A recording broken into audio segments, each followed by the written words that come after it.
Boa noite a todos, Shalom. O Departamento de Cultura Judaica, o Departamento Cultural da Hebraica, tem a satisfação muito grande de recebê-los para mais uma noite de atividade, sem dúvida, iluminadora, atividade que nos alimenta internamente. Nós estamos vindo de um ciclo de palestras, debates, filmes, enfim, muita coisa que nos instiga, nos faz pensar, nos ajuda a compreender a realidade tão complexa dos dias de hoje. A Hebraica se junta hoje à Sociedade Brasileira dos Amigos da Universidade Hebraica de Jerusalém, conta com o apoio do Instituto Brasileiro de Humanidades, IBH, e da Federação Israelita do Estado de São Paulo, para receber aqui em São Paulo Olavo de Carvalho, que chegou hoje realmente para esse evento, um evento que numa segunda noite concorreu público tão animado e preparado para receber as palavras do Olavo, ouvir a sua preleção.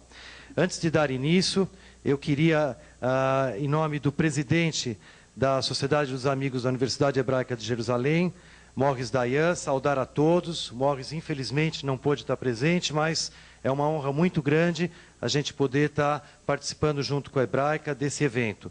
Também o presidente da federação, aqui representado pelo Ricardo Berkenstadt, que representa o Jaime Blay, presidente, também grande incentivador do evento, da noite. E eu queria, antes de dar início, convidar o nosso presidente, Arthur Rotenberg, da Associação Brasileira Hebraica de São Paulo, para dar uma lembrança ao nosso palestrante, um importante livro. O Olavo é um homem de... Quantos livros, Olavo? 50? Não, só 13. Só 13? Ora. Eu fui responsável por 2, né, Olavo? Eu lancei o Olavo há 20 anos atrás, quando eu tinha editora. Por favor. E agora ele foi o primeiro editor do Olavo. Agora ele está ganhando um livro também editado aqui na Hebraica. Boa noite a todos, boa noite, doutor Olavo.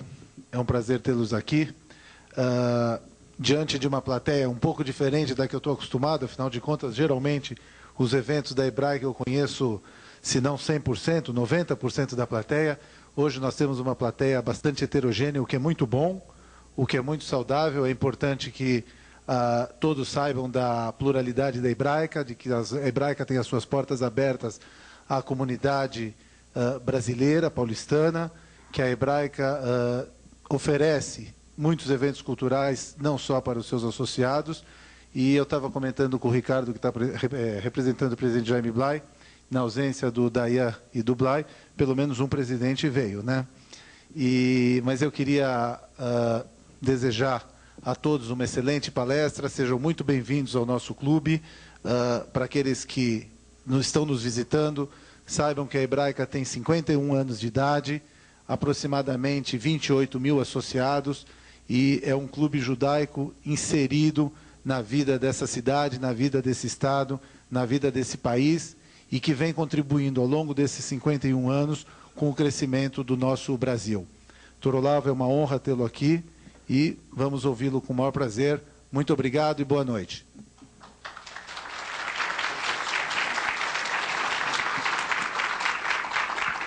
Eu queria aproveitar a oportunidade para passar às suas mãos um livro do nosso cinquentenário, que conta a história da Hebraica do dia em que ela foi concebida até o dia 31 de dezembro de 2003, quando nós terminamos as comemorações.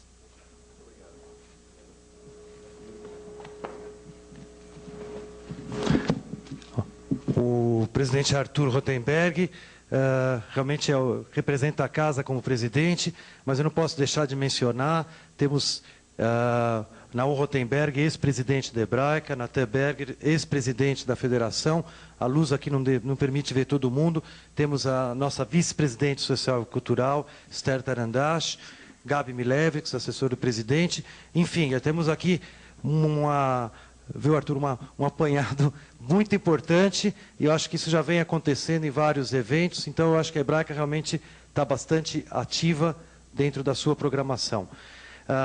Para quem não conhece, acho que mal é necessário apresentar o o Olavo de Carvalho.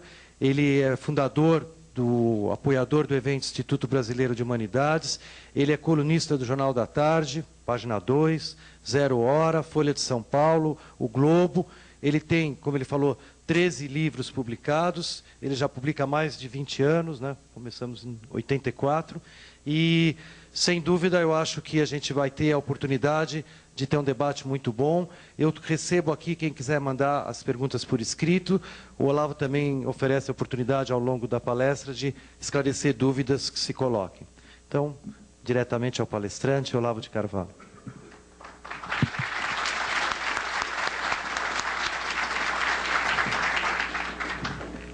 Então, muito obrigado, Arthur Rotenberg, ao Jacques, ao Zé Luiz pelas palavras gentis, e obrigado, sobretudo, a todos vocês que, enfrentando esta cidade, esse é o tempo maligno, vieram até aqui. Bom, antes de tudo, queria dar um aviso, o seguinte: se alguém tiver alguma dúvida, não precisa esperar o fim da palestra, pode e deve me interromper. Se eu vejo que a explicação que a pessoa pede é muito complicada, eu mesmo a passo para o fim, senão a gente esclarece na hora mesmo. O que eu vou apresentar aqui para vocês é um resultado parcial de um estudo que eu venho empreendendo há algum tempo. As conclusões não são definitivas, elas ainda são bastante provisórias, isso ainda vai ser muito investigado e aperfeiçoado. Melhorou? Então, isso ainda vai ser investigado e aperfeiçoado, e provavelmente isso vai virar um livro com o tempo. O prazo que nós temos para apresentar a coisa aqui é bastante curto, e eu vou deixar aqui para vocês, depois da palestra, deixar aqui na Hebraica uma pequena documentação auxiliar, que ficará à disposição, acho que para quem quiser cópias pode e deve pedir. Eu trouxe esses vários livros porque tem uma citaçãozinha de cada um que a gente vai ler, e alguns cuja leitura eu vou recomendar fortemente. Se o ponto de partida dessa investigação parecer muito remoto, quer dizer, para falar de algo que está acontecendo no século XX, eu tiver que remontar até o século XVI, vocês não fiquem impacientes, não, é porque a coisa é realmente complicada. Toda a situação mundial que nós assistimos tem raízes muito profundas na história do Ocidente, e essas raízes não são fáceis de rastrear. A norma que foi seguida neste estudo foi a do bom e velho Spinoza, que dizia: não rir nem chorar, mas compreender. Então, há fenômenos que são demasiado graves e demasiado assustadores para que nós nos permitamos o luxo de ter perante eles reações emocionais, mesmo de indignação. Quando as coisas são muito graves, aí mesmo é que a gente tem que ficar de cabeça fria e botar o nosso cérebro para funcionar, nos baseando também numa outra máxima, esta de Goethe, que dizia: é urgente ter paciência. Entendeu? O problema é complicado, nós não vamos conseguir entendê-lo se estivermos com pressa, se estivermos nervosos, se tivermos já assim,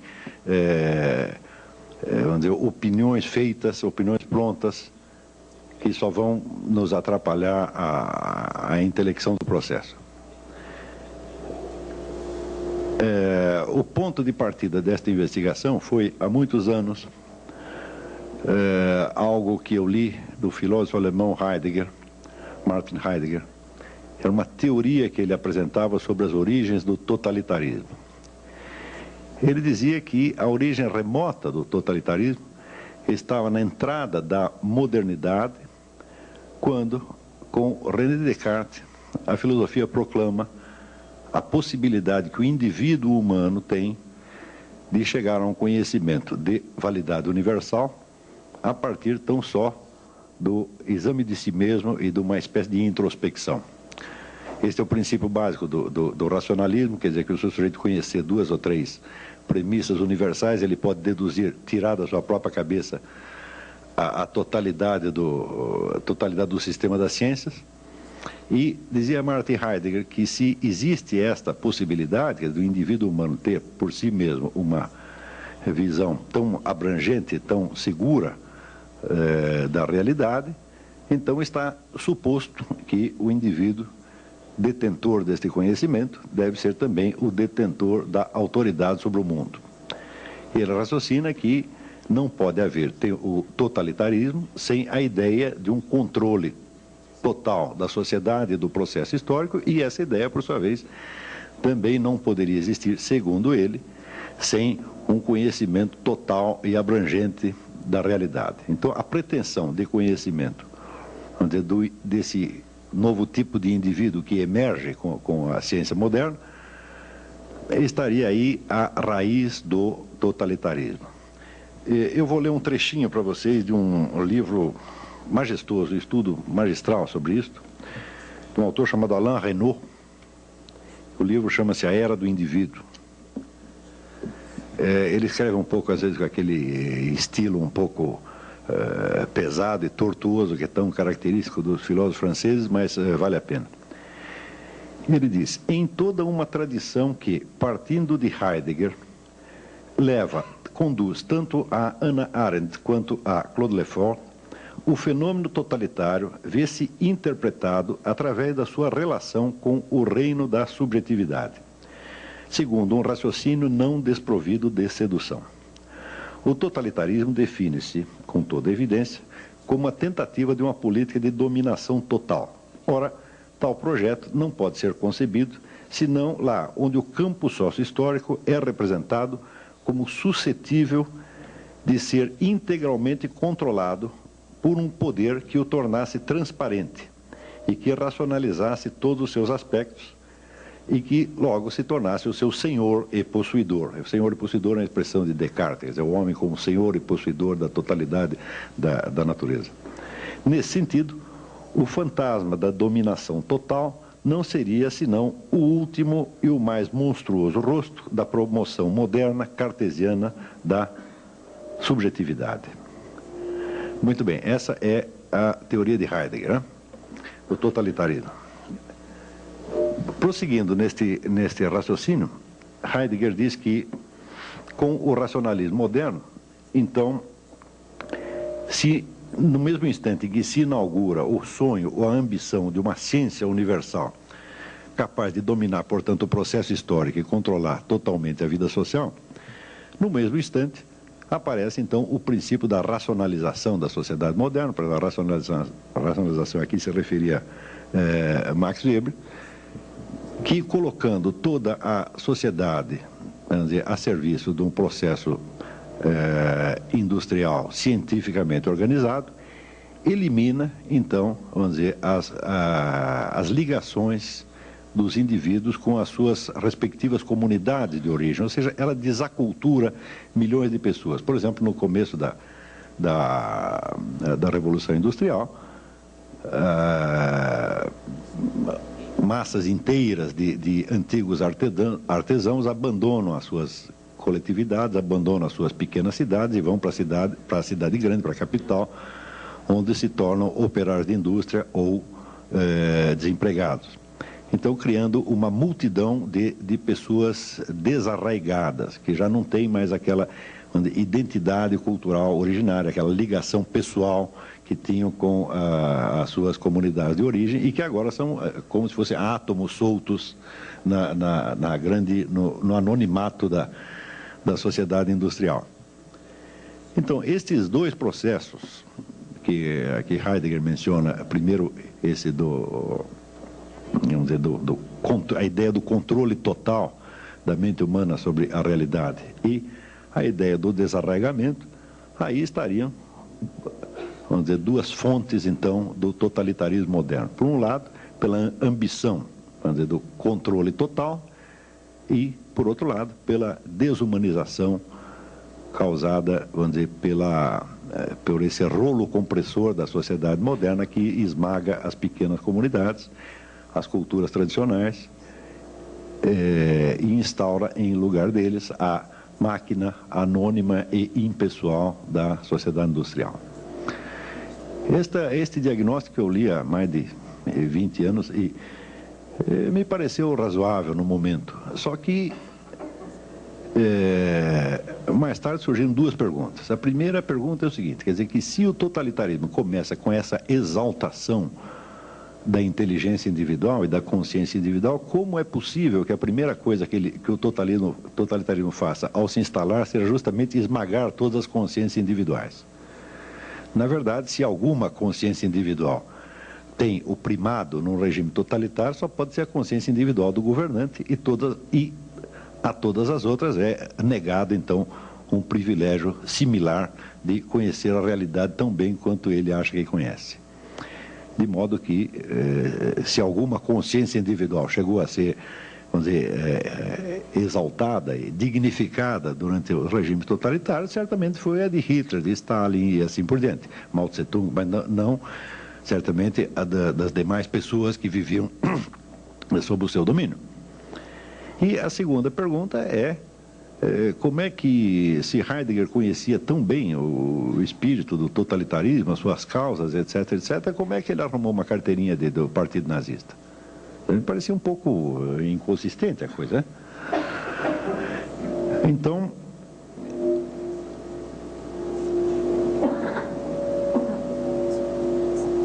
examinando a coisa por este lado, a gente pode observar que uma das promessas iniciais do Partido Nazista e que pareceram mais sedutoras ao público da época foi justamente a crítica da sociedade industrial moderna e o apelo ao arraigamento cultural, daquele negócio de sangue e solo.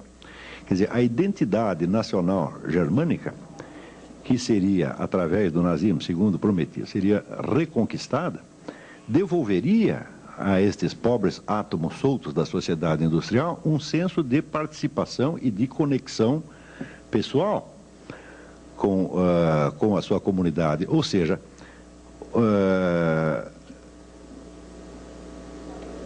voltaria a restaurar um senso dentro da distinção de sociedade e comunidade. Quer dizer, o nazismo prometia uma restauração do senso de comunidade, tá certo? Sobretudo através, vamos dizer, da ligação com os símbolos nacionais, com o culto da raça, esse negócio todo. E isso pareceu ao público, então, bastante atraente durante algum tempo. Acontece que, se isto de fato aconteceu, então é evidente que a explicação de Heidegger para a origem do totalitarismo está errada. Quer dizer que ele diz que o totalitarismo está intrinsecamente associado à impessoalidade da sociedade moderna, que destrói as culturas tradicionais e solta os indivíduos num mundo anônimo, para assim dizer, num deserto de relações humanas, nos quais eles só têm, vamos dizer, entre si uma ligação funcional e econômica, e já não mais os laços pessoais que tinham, vamos dizer, com tradição, religião, aldeia, etc., etc.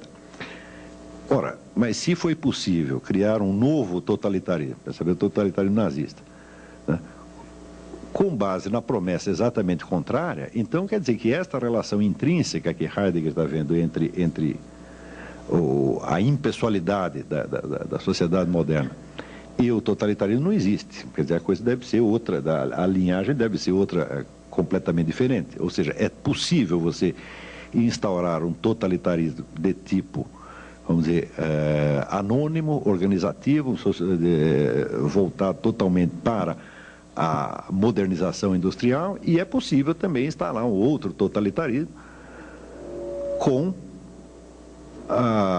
vamos dizer, o apelo justamente contrário, quer dizer, com o apelo comunitário, o apelo à raça, ao passado, à tradição nacional, etc., etc., né? E havia as duas possibilidades. Porém, a coisa não terminava só aí. Quer dizer, aí de cara, com isto, se dissolve a ideia assim, muito unívoca e simples do totalitarismo, e já começamos a vê-lo como um bicho que pode ter duas caras exatamente opostas uma à outra. Porém, essas duas caras também não eram unívocas, porque no totalitarismo comunista, embora ele fosse de tipo cosmopolita, quer dizer, embora fosse se apresentasse como um movimento ainda mais modernizante e ainda mais racionalizante até do que o capitalismo, ele também, de algum modo, cultivava o senso de comunidade, tá certo? Através exatamente da participação no partido. Quer dizer, o partido se tornava, vamos dizer, um novo elo de solidariedade entre as pessoas, né? Substituindo os elos de família e de tradição que tinham sido perdidos. Nós podemos observar, quando nós estudamos a história da cultura que se criou em torno do movimento comunista, e nós vemos a quantidade de sentimentalismo que está associado a esta cultura. Por exemplo, no tempo que se falava do paizinho Stalin, ou hoje, quando as pessoas veem a juventude de Che Guevara e derramam lágrimas, né? Existe toda uma cultura sentimentalística que cria um elo de solidariedade. Eu mesmo, no tempo que eu pertencia ao partido, foi durante 3 anos apenas, eu me sentia integrado naquele movimento, não só politicamente, mas humanamente. Estudando a coisa com um pouco mais de atenção pelo lado comunista,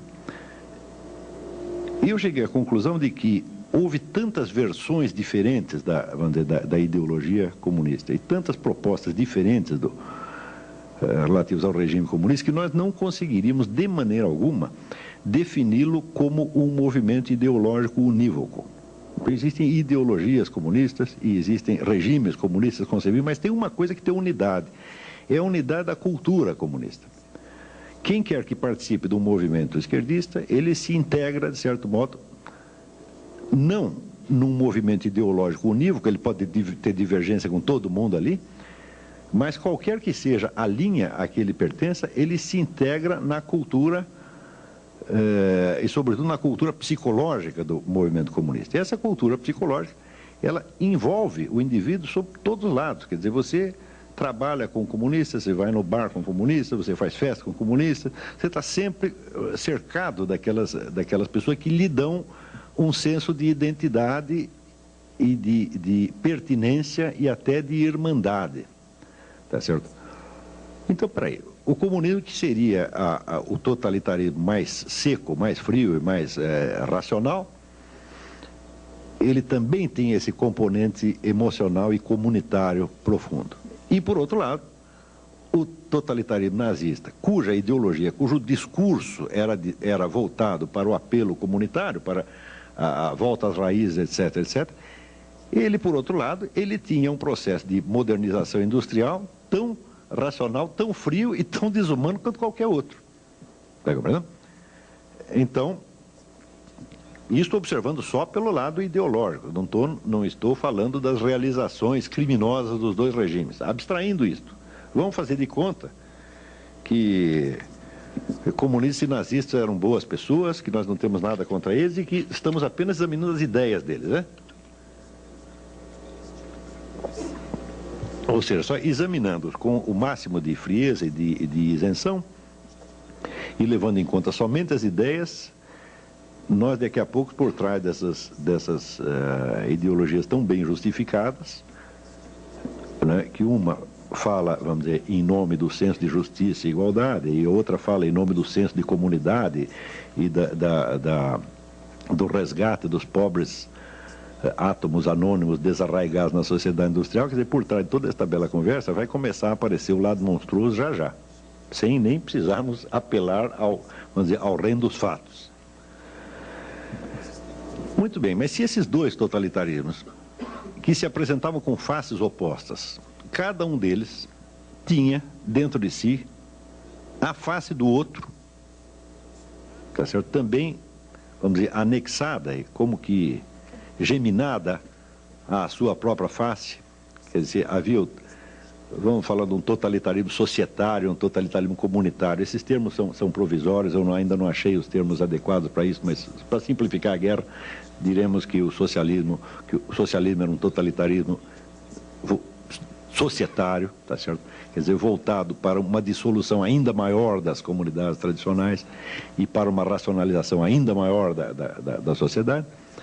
e o nazismo como um totalitarismo de tipo comunitário, porque apelava a uma espécie de retorno às raízes e ao senso de identidade nacional, grupal e racial.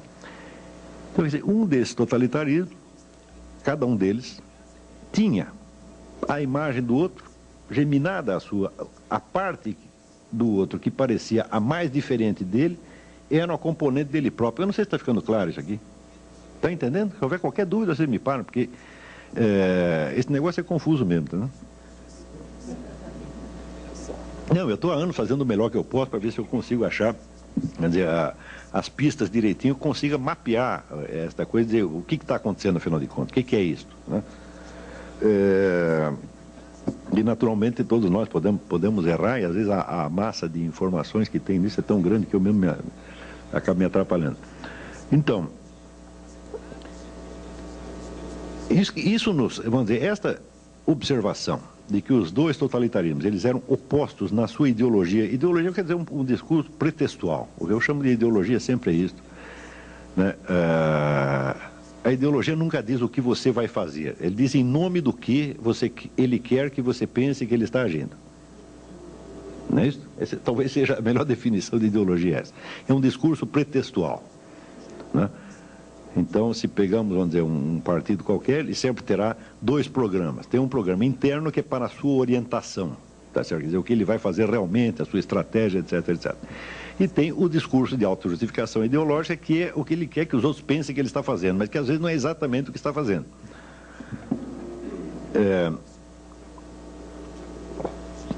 E se acompanharmos, por exemplo, a trajetória, vamos dizer, desses regimes nos momentos de máxima condensação totalitária, aí é que a duplicidade de estratégia e ideologia se torna uma coisa quase alucinante, porque os camaradas todos fazem exatamente o contrário do que estão dizendo, e isto é sistemático, não é uma coincidência, não.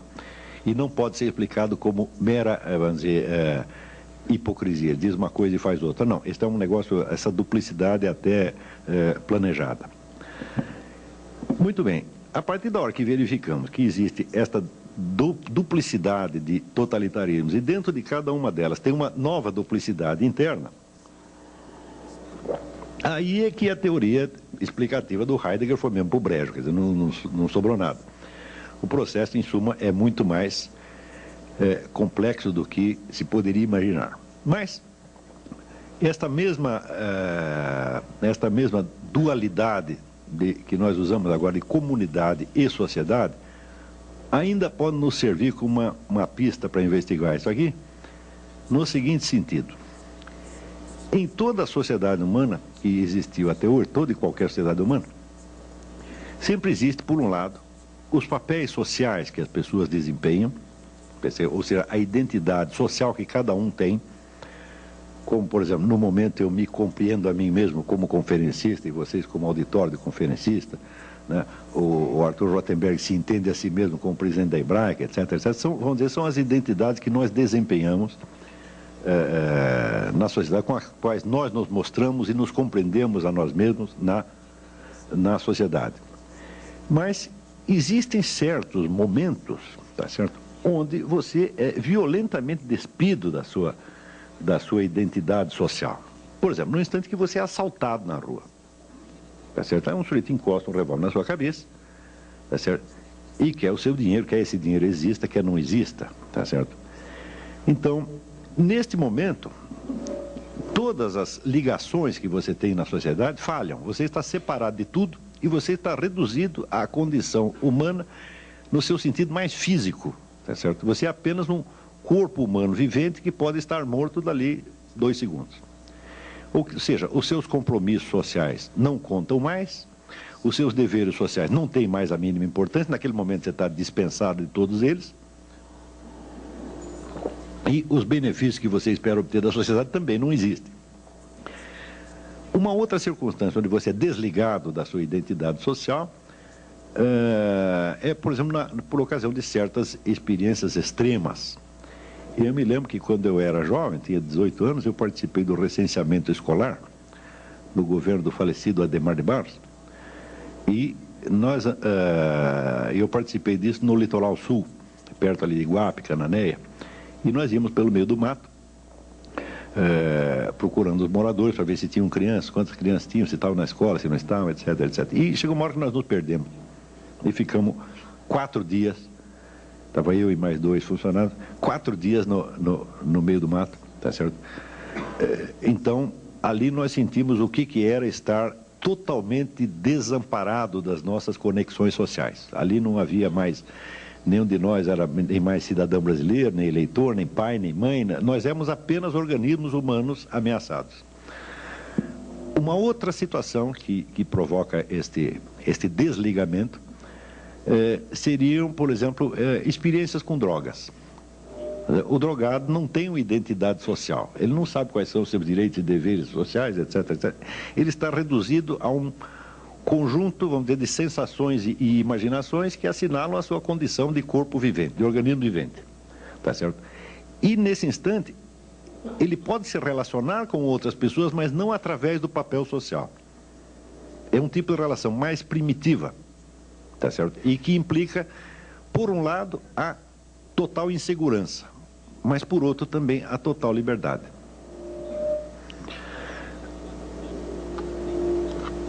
Muitas sociedades antigas compreendiam que o ser humano não pode viver permanentemente ligado à sua identidade social, mas que essa tem que ser, de vez em quando, dissolvida e o indivíduo tem que ser jogado em certas experiências mais radicais que o levem, para usar a expressão da Clarice Lispector, perto do coração selvagem da vida.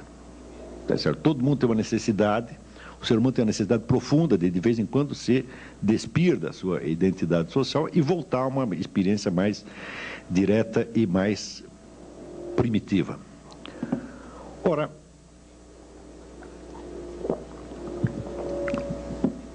se entender essa diferenciação dos papéis sociais e da experiência mais direta, ficou claro isso?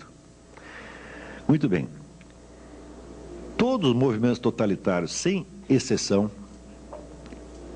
conseguiram colocar massas de pessoas trabalhando por um tipo de organização social mais centralizada, mais controladora e, de certo modo, até mais racional, mais unificada, utilizando justamente este tipo de experiências que despiam a pessoa da sua identidade social e entregavam vamos dizer, a uma certa vivência mais brutal, mais direta e mais primitiva, e imediatamente vestiam nele uma outra identidade, agora já conforme aos planos do Partido Comunista Nazista, etc, etc. Eu vou ler aqui para vocês um outro paragrafinho. Isso aqui é de um clássico da sociologia, Karl Mannheim. E o trabalho se chama Estratégia do Grupo Nazista. Eu não sei se esse livro ainda existe em circulação, é uma edição já bastante antiga. Chama-se Diagnóstico do Nosso Tempo. Alguém conhece? Nunca leram isso? A gente estou ficando velho mesmo. Então, nas bibliotecas deve ter, mas deveria ser reeditado. Então, diz Karl Mannheim, Hitler inventou um novo método a que se pode dar o nome de estratégia do grupo nazista. O ponto capital da estratégia psicológica de Hitler é jamais encarar o indivíduo como pessoa, mas sempre como membro de um grupo social. O que Hitler faz por instinto está de acordo com o descobrimento da moderna sociologia, ou seja, de que o homem é mais facilmente influenciado através dos vínculos do grupo. E o que é mais importante ainda, as reações dele variam conforme o grupo particular a que pertence. O homem porta-se diferentemente na família, no clube, no exército, em seus negócios ou como um cidadão em geral. Cada grupo, aparentemente, possui suas próprias tradições, proibições e formas de expressão peculiares e, enquanto as conserva intacto, apoia e orienta o comportamento de seus membros. Hitler sabe instintivamente que, enquanto as pessoas se sentem abrigadas em seus próprios grupos sociais, ficam imunes à influência dele. O artifício da estratégia de Hitler, portanto, consiste em romper a resistência do espírito individual por meio da desorganização dos grupos aos quais esse indivíduo pertence. Essa desorganização tem de ser rápida e violenta simultaneamente. Mesmo assim, porém, o seu efeito só será duradouro se conseguir formar imediatamente novos grupos que fomentem o gênero de comportamento aprovado pelo partido. Então,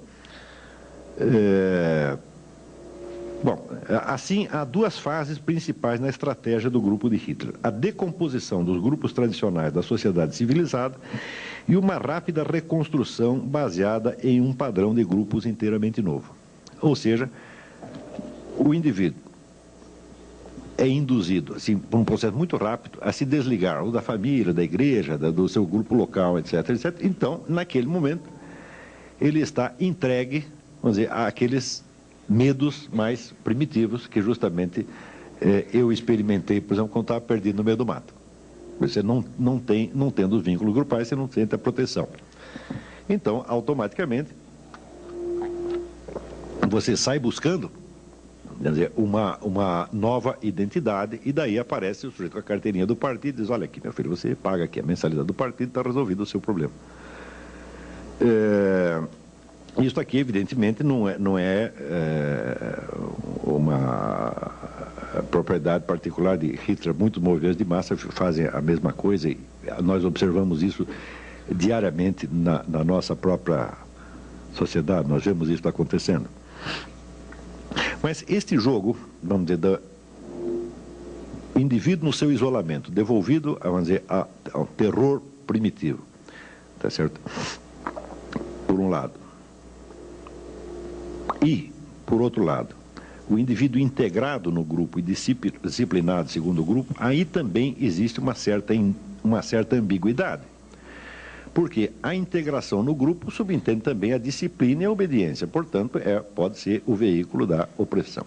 E, por outro lado, a independência do indivíduo jogado no meio do mato e isolado dos seus vínculos grupais pode significar, por um lado, o terror do isolamento e, por outro lado, também a liberdade. Com esses elementos psicológicos, todos os movimentos de massa sempre jogaram. É por isso que você entende que eles podem, por um lado, te prometer a liberdade no instante mesmo em que te submetem a uma disciplina ainda mais pesada do que aquela que você tinha antes. Quer dizer, você quer se libertar, por exemplo, você quer se libertar do seu pai? Eu digo, bom, agora vamos botar um comissário político nas suas costas e você vai ver o que é bom para tosse, tá certo? Se liberta da família, cai dentro do Partido Comunista, Partido Nazista, uma coisa assim, onde certamente vão te oprimir muito mais. Então, existe esse jogo, na verdade, quádruplo. Quer dizer, o isolamento como terror e como liberdade. E a ligação como proteção e como opressão. Ora, o fato é que dos dois grandes movimentos totalitários do século XX, o comunismo e o nazismo, cada um deles, em função do seu modo de articular estes quatro polos, tinha certas limitações que, independentemente de quaisquer erros estratégicos ou até independentemente das violências e crueldades que acabaram fazendo na prática, impediu a sua expansão além de um certo ponto. Ou seja, o senso de participação comunitária que se podia obter através do comunismo era bastante limitado, porque, afinal de contas, vamos dizer, uma comunidade internacional de proletários é uma comunidade anônima, é uma comunidade onde não existe mesmo a identidade individual, onde o indivíduo se dissolve, tá certo? Dissolve a sua individualidade numa multidão, né, de átomos iguais. Quer dizer, nesse sentido, o comunismo agravaria, vamos dizer, a impessoalidade da sociedade industrial, ainda que prometendo uma comunidade. E, por outro lado, a ideologia nazista, na mesma medida em que prometia aos indivíduos um arraigamento comunitário, por isto mesmo, era uma ideologia de tipo nacional e até racial, que só serve para quem é daquela nacionalidade e daquela raça. Quer dizer, eu não vejo... Quer dizer, no Brasil tudo é possível. Uma vez eu vi um sujeito na televisão dando uma entrevista, era o porta-voz do Partido Nazista Brasileiro, era um mulato. Eu não sei como é que ele conseguiu. mas eu não estou falando de brasileiro, estou falando de pessoas racionais. Racionalmente falando, quer dizer, uma ideologia da raça superior só interessa a quem pertence à raça superior, o que evidentemente não é o nosso caso, tá certo? Então, você vê que, não sei se vocês já repararam, mas sempre que existe uma teoria da superioridade racial, por uma maravilhosa coincidência, essa raça é sempre a do teórico. Vocês já viram algum teórico racista que pertence à raça inferior? Não é só eu pertenço à raça inferior, não. Então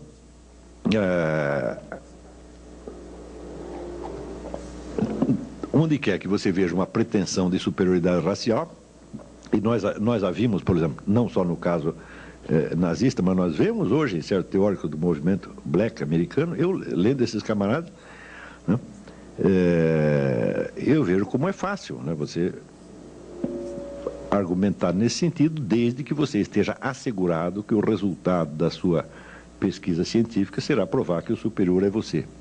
Porque se você tiver com uma suspeita, bom, eu vou investigar esse negócio, vai que eu provo que existe superioridade racial e eu caí justamente na inferior, eu não vou prosseguir essa pesquisa, não sou besta. Então, por ser uma ideologia de tipo nacional e racista, é evidente que o interesse dela para outras nações só poderia ser, essa ideologia só poderia ser vendida para outras nações na base da fraude. Quer dizer, cada nova nação que os nazistas faziam aliança, você vai ter que provar que eles pertencem à raça superior também. Quer dizer, o italiano é ariano de algum modo, os árabes também vão ser um pouco arianos e assim por diante. Quer dizer, é um trabalho retórica, uma retórica muito tortuosa demais, tá certo? Então nós não podemos conceber, por exemplo, algo como uma internacional nazista. Vai chegar um ponto em que você só provoca antagonismo, tá vendo? Então, no total, uma dessas ideologias não oferecia um arraigamento cultural suficiente e a outra oferecia até um arraigamento cultural, mas só para aqueles que tiveram, né, a felicidade de nascer na raça superior. E é justamente aí que, a partir da década de 30, começa a surgir na cabeça de alguns intelectuais muçulmanos que haviam estudado na Europa e que tinham lido essa coisa toda, e tinham lido até Heidegger, Jean-Paul Sartre, essa coisa toda, começa a surgir a ideia de que o Islã tinha a solução para este problema. Então,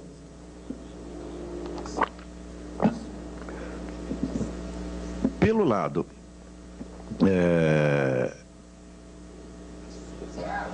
econômico, o Islã tem a sua própria estratégia econômica, vamos dizer, que não é bem de uma economia socialista, é de uma economia que resguarda, vamos dizer, a propriedade privada, mas no qual você tem tantos instrumentos, tá certo, de controle, não somente na mão do Estado, mas você tem tantos instrumentos religiosos de controle, que praticamente, se pode dizer que toda a vida econômica da comunidade estará sob o controle daqueles que tiverem a autoridade religiosa.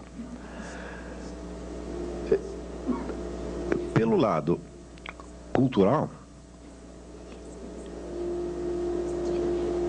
o traço mais característico é que o Islã não é somente uma religião no sentido em que, digamos, o cristianismo é uma religião. O Islã é uma cultura inteira, cuja unidade é preservada de qualquer modo, onde quer que o Islã meta as suas patas. Como é que se faz isto? Quando o indivíduo se converte ao Islã, se você for numa mesquita e diz, olha, eu quero entrar aí, quero ser desse negócio aí, eles vão dizer, olha, só tem são 5 pilares, você tem que fazer isso, mais isso, mais isso, mais isso, mais isso. Você diz, são simples assim, então eu quero também. Só que daí, no dia seguinte, você diz, olha, mas tem mais uma outra norma aqui. E depois tem outra, e depois tem outra, e depois tem outra. Porque existe um fenômeno chamado os hadiths. Sabe o que são os hadiths? São ditos e feitos do profeta Maomé. Maomé foi o único profeta ao longo da história cuja vida foi meticulosamente registrada pelos seus contemporâneos. Então, anotavam o que ele dizia, o que ele fazia, como ele se relacionava com a família, como ele tratava os problemas de comércio, etc, etc. E existe um repertório de 40 mil hadiths. Esses hadiths marcam o estilo de vida de Maomé. E esse estilo de vida, que é justamente o que se chama a Sunna, acaba por se incorporar na religião como parte integrante dela. Ou seja, o que se diz inicialmente é que isso não é obrigatório. Eu digo, bom, não é obrigatório, mas todo mundo faz assim. Se eu não fizer, eu vou parecer muito esquisito. Então, existe, por exemplo, um modo maometano de você escovar os dentes. Tá certo? Existe um modo maometano de comer, um modo maometano de vestir, um modo maometano de ir ao banheiro, um modo maometano de fazer visitas. Em suma, existe uma receita baseada no estilo de Maomé para cada ação humana. Não há nenhuma situação humana para a qual não tenha uma fórmula. Como o processo da revelação corânica levou 28 anos, desde o primeiro versículo que Maomé recebe do arcanjo Gabriel até o final, onde ele recebe o último versículo, reúne a população e diz: hoje eu completei aqui a vossa religião.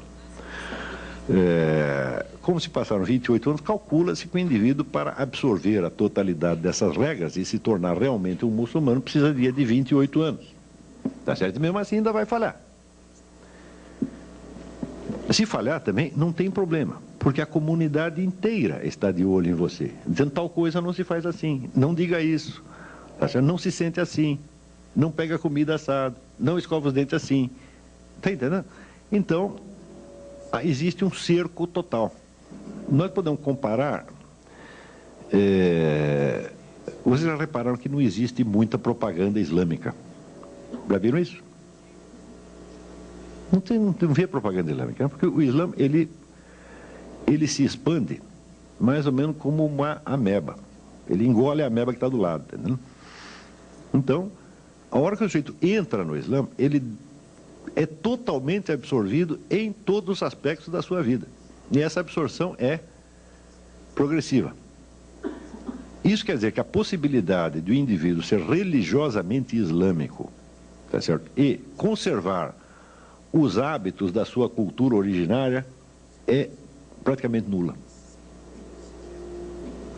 Quando o Islã cresce, ele leva não somente uma doutrina religiosa, mas leva uma cultura inteira. Então, não é verdade o sujeito dizer que quem é islamizado não é arabizado, tá certo? Porque todos esses costumes são realmente árabes, são os costumes de Maomé. Então, quando você vê a variedade, por exemplo, de estilos de vida e de estilos culturais que existiram entre grupos judaicos ou grupos cristãos ao longo do tempo, para você comparar, sei lá, um judeu africano, tá certo, com um judeu russo ou com um alemão, você vai ver que eles realmente pertencem a culturas diferentes. E que entre o seu judaísmo e a cultura local, eles procuram fazer, vamos dizer, algum arranjo. Não é isso? Porque às vezes dá mais certo, às vezes não dá certo. Mas, nesse sentido, eu sugeriria a leitura de um livro de Jacob Wasserman. Quem aqui conhece Jacob Wasserman? Ninguém nunca leu Jacob Wasserman? Uma pessoa? É um homem feliz. O Jacob Wasserman é o Dostoiévski do século XX, do maior romancista da humanidade. E ele escreveu, além dos romances, escreveu um livro que chama O Meu Caminho como Judeu e como Alemão. E ele vai investigando esse paralelismo da condição de judeu e de alemão até chegar a um ponto que você olha, isso aqui é inseparável, nós não temos mais como nos separar da nossa germanidade. Né? Bom, mas isso é porque nasceu lá. Se tivesse nascido na Rússia, seria outro negócio. Isso para o muçulmano não pode acontecer. Se o muçulmano esteja onde estiver, ele participará mais intensamente da cultura islâmica do que da cultura local. E, em geral, naquilo que essa cultura local não coincida com os valores islâmicos, ele a condenará, tá certo, de maneira bastante rigorosa e se absterá de participar dela, tá certo, em todos os seus detalhes. Isso quer dizer que o senso de participação comunitária que o Islã dá aos seus membros é não apenas intenso e profundo, mas é total. Quer dizer, a adesão ao Islã é imediatamente uma nova identidade comunitária. E é, ao mesmo tempo, a participação numa estratégia mundial. Então,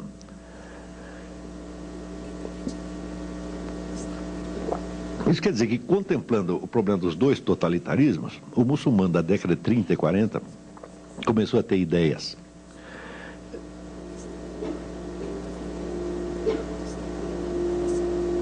Algumas dessas ideias, evidentemente, eram de origem ocidental mesmo, tirado do próprio Heidegger. Heidegger foi muito lido entre os líderes islâmicos. Eu lhes recomendo uma outra leitura, que é a autobiografia intelectual de Seyyed Hossein Nasr. Seyyed Hossein Nasr é um grande filósofo iraniano. Ele foi ministro da Cultura do Irã no tempo do Reza Pahlavi. Essas maquininhas infernais são um problema, hein? Então, ele foi ministro da Cultura no tempo do Reza Pahlavi, e ele conta ali a educação que ele teve nos anos 30 no Irã. Então, ali por aí você tem a ideia do que um rapaz de família rica e culta poderia ter acesso naqueles anos. Toda a cultura europeia da época era transparente para eles sabiam tudo. Quer dizer, nas casas das pessoas ricas ali de Teherã, eram assiduamente frequentadas por representantes do existencialismo, do marxismo, etc. Tudo que tinha de bom e de melhor na Europa aparecia lá. Eles não estavam de maneira alguma desligados. Então eles tinham isso e ainda tinham todo o aporte tradicional islâmico. Então o Seyyed Hossein Nasr diz que ele cresceu ouvindo as tias deles recitarem poesia tradicional persa, né? Ele mesmo aprendendo a recitar o Corão de cor desde pequeno e, ao mesmo tempo, ele tinha acesso, vamos dizer, à cultura europeia em todas as suas versões. Quer dizer, a liderança intelectual comunista da época frequentava também a casa daquele pessoal e tal. O pessoal ligado ao existencialismo, até existencialismo cristão, tal como Gabriel Marcel, também era totalmente conhecido ali. Então eles tiveram uma espécie de mostruário da cultura mundial, na qual ao mesmo tempo não tinham nenhuma participação ativa. Quer dizer, eles estavam vendo tudo e não estavam participando ativamente. Eles tiveram muito tempo para pensar nisso aí. Então, a ideia de que o totalitarismo islâmico pudesse resolver os enigmas, resolver as contradições dos dois totalitarismos anteriores, aparece também pelo fato de que que agentes dos dois regimes totalitários tiveram uma atuação intensa em todo o mundo islâmico, já desde antes da guerra e até hoje. Então, você vê, existe, por exemplo, um depoimento de um sujeito que foi chefe do serviço de inteligência romeno, chama-se Ion Mihai Pacepa. Não sei se vocês sabem, mas a União Soviética, nas operações dela no terceiro mundo, ela não jamais a KGB agia diretamente. A KGB agia diretamente na Europa e nos Estados Unidos. Para os países do terceiro mundo, ela usava os serviços secretos dos países satélites, que eram treinados especificamente para isso. E este Pacepa, ele diz nada menos que o seguinte, ele diz, olha, Yasser Arafat foi meu discípulo. Eu que dei toda a formação ideológica dele, eu garanto para você que ele é um marxista-leninista de primeiríssima ordem. Ele foi treinado como militante do partido. Isso para você ter ideia da profundidade da penetração comunista. Quanto à penetração nazista, nós podemos dar dois exemplos. Um é bastante conhecido, um era o grande mufti de Jerusalém, que ainda durante a guerra fez uma viagem a Berlim, sendo recebido pelo Führer e dando uma entrevista no rádio, fazendo um discurso no rádio de Berlim, solicitando ao Führer que tivesse a gentileza de estender a tal da solução final aos judeus de Jerusalém. porque eles estavam sendo discriminados, coitado, não podia ficar assim, né? Quer dizer, por que dar aquilo só aos da Europa, né? Então, você vê que este indivíduo é tido até hoje no mundo islâmico como uma espécie de santo. É um líder religioso que ficou na memória popular e que é idolatrado até hoje. O outro que é do mesmo teor é Khairallah Tulfa, que era tio de Saddam Hussein. Khairallah Tulfa é um indivíduo que, na década de 40, tentou um golpe nazista. Ele tem, vamos dizer, livros publicados, sobrou pelo menos um, tá certo? Na qual a sua defesa do nazismo é explícita, tá certo? E ele tenta um golpe de tipo nazista e se dá mal. Este foi o sujeito que criou Saddam Hussein. O Saddam ficou órfão, foi criado por esse camarada. Esse era o tio e guru dele. Então isso aí são só exemplos soltos. Aqui nesta documentação aqui tem mais alguns, para vocês terem ideia da profundidade da penetração, tanto dos intelectuais europeus lá, quanto da penetração dos serviços de inteligência nazistas e soviéticos, tá certo? Então isso quer dizer que esses muçulmanos, eles tiveram a ocasião de assistir tudo isso como se fosse numa televisão, tá vendo? E aperfeiçoar com essa experiência as suas ideias sobre o que seria um regime islâmico. O problema do regime islâmico é um verdadeiro abacaxi, porque tudo na sociedade islâmica é regrado pelo Corão. Se você lê o Corão, que é um livro relativamente pequeno, mas 280 páginas, você verá que ele tem regulamentos sobre os hábitos diários, sobre a vida em família, etc. Ele contém todo um código civil. Esse código civil é ainda completado pelos hadiths, quer dizer, pelos exemplos de Maomé. Então você tem talvez ali o código civil mais meticuloso do universo, tá certo? Porém, não tem um código do direito político. Não diz uma palavra sobre o que deve ser o regime político. Graças a este fenômeno é que surgiu este problema de xiitas e sunitas. Porque enquanto Maomé esteve vivo, então, de certo modo, ele condensava na pessoa dele os vários aspectos da sociedade e da liderança islâmica. Ele era ao mesmo tempo um líder religioso, um líder militar, era o guru da população, ele era ministro de todas as pastas e assim por diante. Então, ele era o fator de unidade do regime entre aspas, islâmico. Não havia regime nenhum, o regime era ele. E era um homem de um gênio absolutamente extraordinário, que tinha solução para todos os problemas. Então, enquanto ele vivia, ninguém teve que raciocinar muito, porque ele resolvia tudo, né?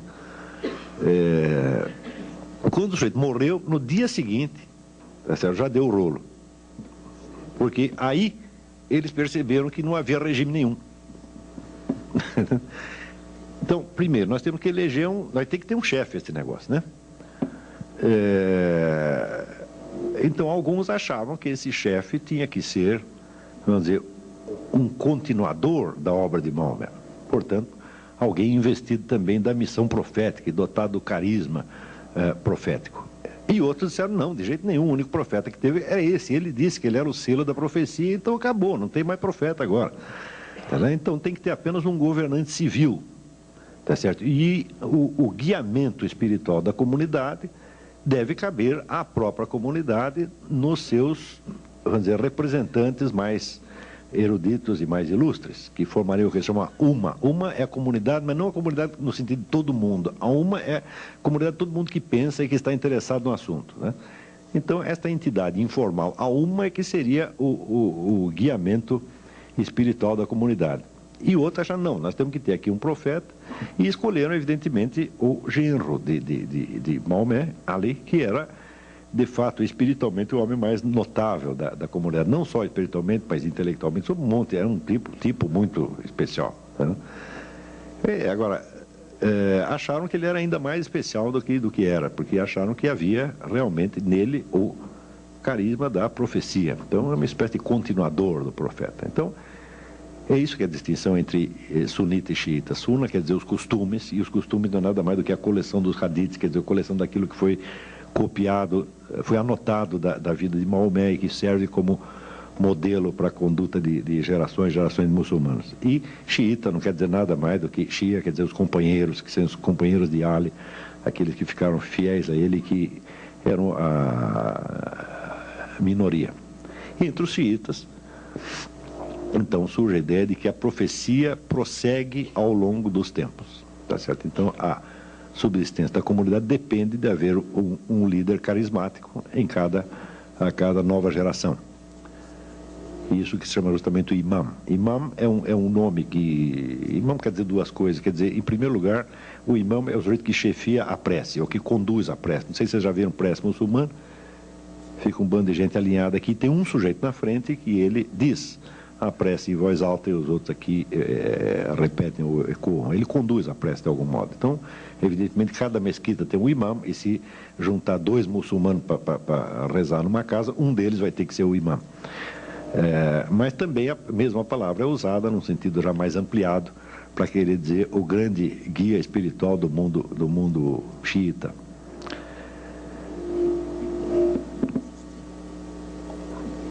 Esta divisão de sunita e xiita então já mostra, vamos dizer, a indefinição e a contradição interna do Estado Islâmico. Você falar de Estado Islâmico é até estranho, porque até hoje ninguém sabe o que é um regime islâmico. Durante muito tempo ficou assim, e esta indefinição fez com que ao longo do tempo se consolidasse uma noção muito peculiar do que é a legitimidade de um governo. Evidentemente, toda a teoria do Estado subentende o que seria o critério de legitimidade do governante. No mundo islâmico, o governo legítimo, a critério do governo legítimo é o seguinte: o governo legítimo é aquele que existe. A partir da hora que ele cessou de existir, nós descobrimos que ele não era legítimo, ou que deixou de ser. Porque o governo expressa, então, a vontade de Deus. Se o sujeito ainda é governante, é porque Deus quer que ele esteja lá. Se ele deixou de ser, é porque Deus o tirou de lá, então perdeu a legitimidade.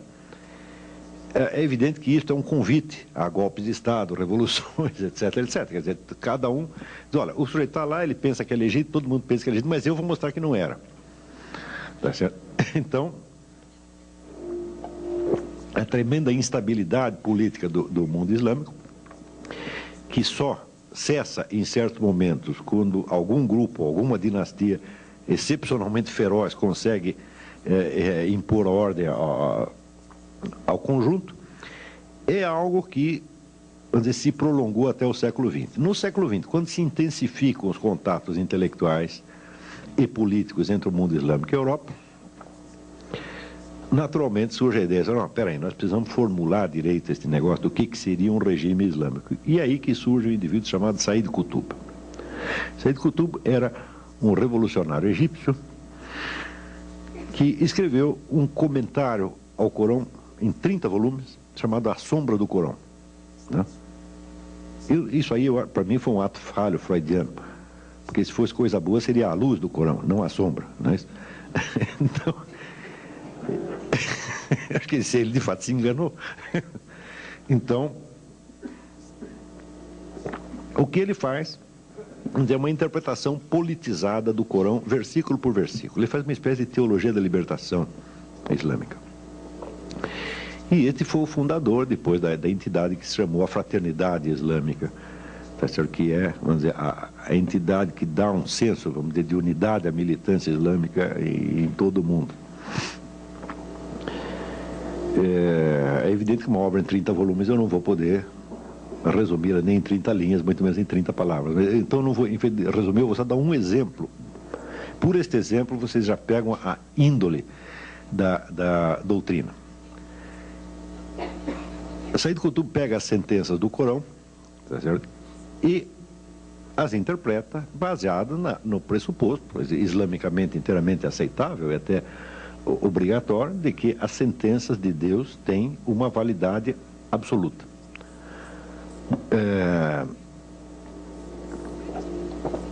Uma das sentenças diz o seguinte: há uma definição corânica de tirano. A definição é a seguinte: tirano é aquele que proíbe o que Deus permite ou permite o que Deus proíbe. É boa a definição, é ótimo, não é isso? se você entender, vamos dizer, a palavra Deus no sentido que se deve entender, que é, vamos dizer, aquilo que é o fundamento mesmo da ordem da realidade, não é isso? Então, vamos dizer, o tirano é o sujeito que ele quer, vamos dizer, tornar possível aquilo que na realidade é impossível. Ele quer tornar impossível uma coisa que já era perfeitamente possível, não é isso? Então, a definição não é ruim, não. Mas vejamos como Said Qutb a aplica. Ele diz, muito bem. Se, então, a única lei válida é a lei que Deus enunciou, que leis válidas existem? Então ele raciocina de acordo com uma ideia da corânica também, que é a ideia do povo do livro. Tá certo? Por exemplo, os judeus são um povo do livro. Por quê? Porque eles têm um livro sagrado que lhes foi dado por Deus. Os cristãos também, e assim por diante. Tem uma série de povos do livro. O povo do livro recebeu uma mensagem divina. Então, de certo modo, é um povo obediente a Deus. Porém, de acordo com a tradição islâmica, todos esses livros que foram recebidos pelos povos do livro foram copidescados e falseados por uma sucessão, tá certo, de editores bem ou mal intencionados. Então, só sobrou um livro confiável, que é exatamente o Corão. Olha, você tem essa tal de Torá, o negócio é bom, foi Deus, tá, mas vocês mexeram tanto nisso que você não sabe mais o que é, o que não é. Então, vou resolver o seu problema. Toma lá o Corão, tá certo, que é a última edição, tá certo, fiel e estável. Né? Você lê e diz, mas não parece, né? Ele diz, não parece, mas é. Não parece porque a sua está alterada, essa aqui é que está inalterada. Então, se é assim, bom, a conclusão é que somente os regimes que são baseados exatamente na lei corânica é que são legítimos. Os outros são todos tirânicos. Todos, sem exceção. E, ora, lutar contra a tirania faz parte do jihad. Jihad, o pessoal entende que é guerra santa, não é. Jihad é esforço, é ascetismo, quer dizer, faz parte do aperfeiçoamento do sujeito na prática da lei islâmica. Ele tem que fazer um esforço. E a luta contra a tirania, tal como entende Said Qutb, a luta contra a tirania faz parte do jihad, portanto faz parte das obrigações islâmicas. É uma daquelas milhares de obrigações que vem depois das 5. Né? Começa com 5 e termina com 40.005. Quando chega na 30ª, 90ª, etc., tem o jihad. Resultado, todo e qualquer cidadão islâmico que esteja vivendo num país sob regime não islâmico tem a obrigação de lutar para derrubar o seu governo.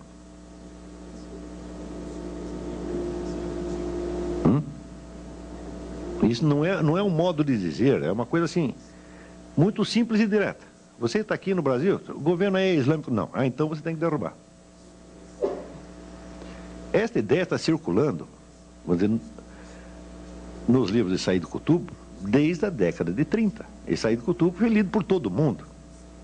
Tá certo? Said Qutb tem no mundo islâmico vamos dizer, um público como o Billy Graham tinha nos Estados Unidos, ou como... Não, que Bispo Macedo? 40 Bispo Macedo. Tá, não tem aqui um líder religioso comparável, vamos dizer. Você vai falar, o Frei Beto, o Leonardo Boff? Fala, não, esses aí meia dúzia de pessoas leram. O Said Qutb, assim, todo mundo leu. E quem não leu, ouviu falar e recebeu a mensagem dele de algum modo. As primeiras gerações de muçulmanos que ouviram esse sujeito falar acharam aquilo horrível. Tanto que acharam horrível que Said Qutb foi enforcado pelo governo egípcio. Tá certo? Mas as gerações seguintes já começaram a gostar do negócio. Então, você pode dar por bastante razoável a ideia de que as doutrinas de Said Qutb já se impregnaram totalmente no movimento islâmico, não só nas entidades mais ostensivamente radicais, mas há um fundo daquilo em toda a sociedade. Esta progressiva formação da ideia do governo islâmico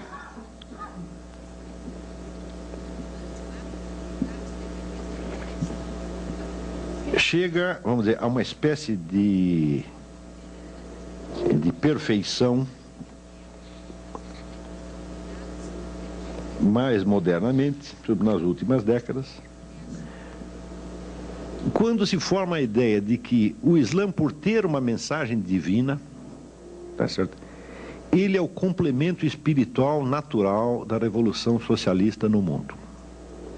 Então, primeiro tem que haver a revolução socialista, a qual, porém, lamentavelmente, deixará o homem desarraigado da comunidade e desligado do sentido último da vida. Porque a revolução socialista é toda feita em função de pretextos meramente econômicos, a justiça meramente econômica, uma coisa assim. Ele diz, tudo isso é muito bom, mas é evidente que nem só de pão vive o homem, tá certo? Então, o Islã é a cereja do bolo socialista.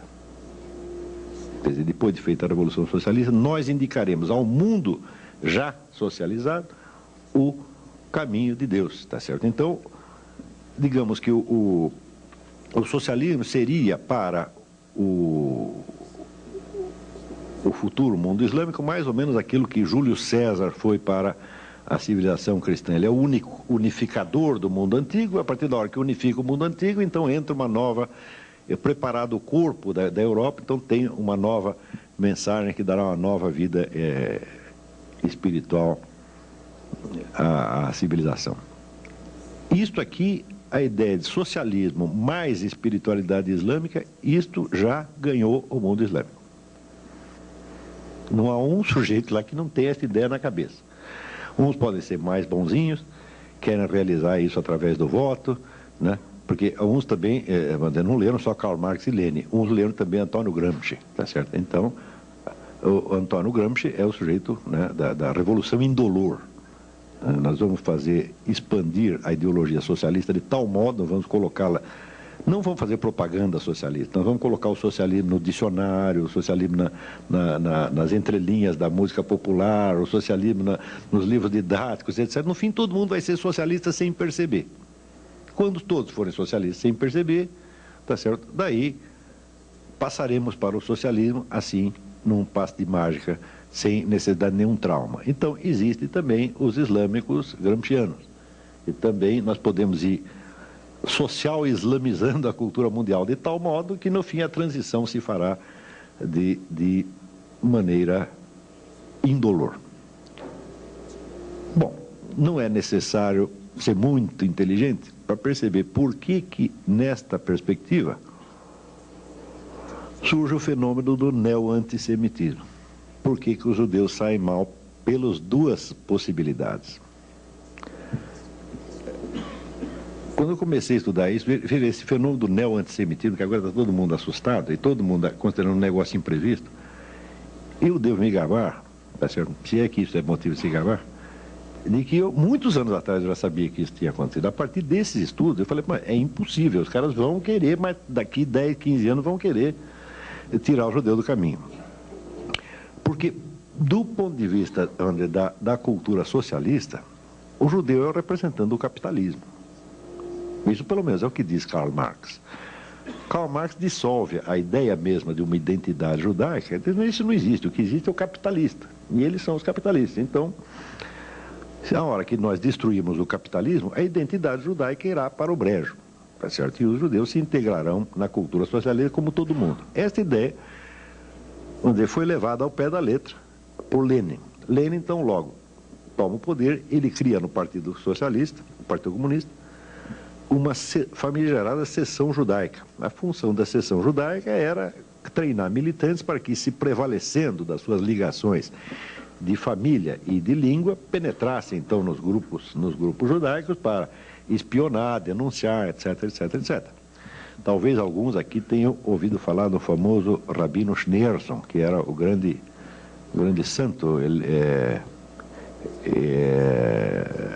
líder espiritual judaico no tempo da Revolução Russa, e que foi o sujeito que mais pagou por esta brincadeira, que passou 22 anos na cana, um negócio assim.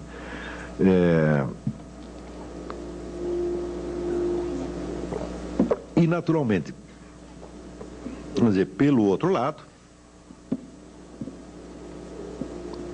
Você imagina o que significa para um povo como o alemão, que ainda no século XVIII se acreditava na Europa que alemão era uma língua boa para se falar com os cavalos? Você não tinha cultura de língua alemã no século XVIII? Não é isso? Você veja que ainda no século XVIII, começo do século XVIII, o maior dos filósofos alemães, Leibniz, não escrevia em alemão. O alemão não estava pronto para isso, escrevia em latim ou francês. Então você imagina para um povo que está começando a emergir, né, começando a sair está começando a descer da árvore, né, ele ter dentro do seu território um outro povo que tem 5.000 anos de experiência, tá certo?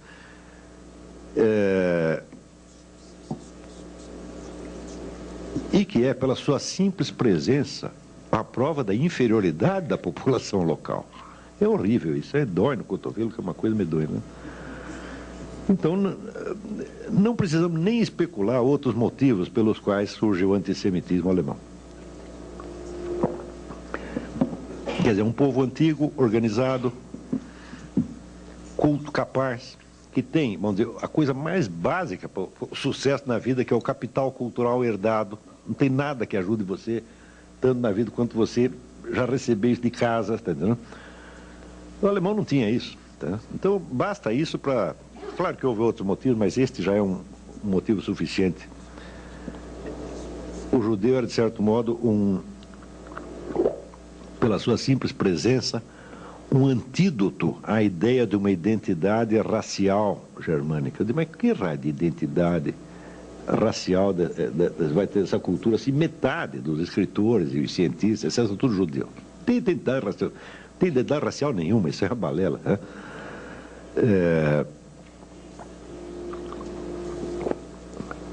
Então, é claro que o judeu era uma pedra no sapato dos dois totalitarismos, tá certo? Então, como esses dois já tiveram a sua chance no mundo, e embora o comunismo ainda seja, de algum modo, uma coisa atraente para muitas pessoas, pelo menos filosoficamente ou intelectualmente, é uma ideia em decomposição, tá certo? Se bem que uma ideia está intelectualmente desmoralizada, não quer dizer que politicamente ela esteja enfraquecida, mas intelectualmente está acabada. E o nazismo também já foi liquidado na guerra. Então é evidente que, ao puxar para si a herança desses dois totalitarismos e trabalhá-los à sua maneira, o movimento islâmico, vamos dizer, com os seus novos aliados, que são remanescentes de movimentos comunistas e nazistas. Você não pode esquecer que em Nova York, naquelas passeatas que teve logo depois do 11 de setembro, passeatas pacifistas, estava ali o pessoal comunista e black, tudo de mão dada com o David Duke, que era o homem do partido nazista, quer dizer, juntaram todos, tá certo? Então, não é de estranhar que, absorvendo esta herança, ele criasse também este movimento, o qual também tem que ser estudado sob outros aspectos, que depois mais tarde nos debates a gente entra, mas eu para esta conferência peguei só por este aspecto.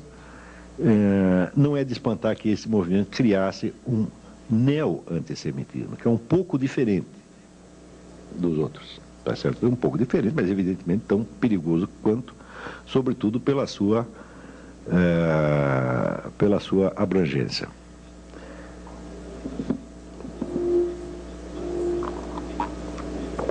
Agora, tem um lado desagradável da história.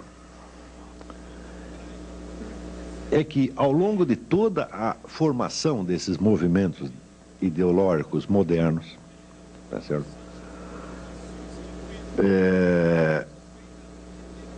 Houve muitos autores e pensadores judeus que contribuíram para isso.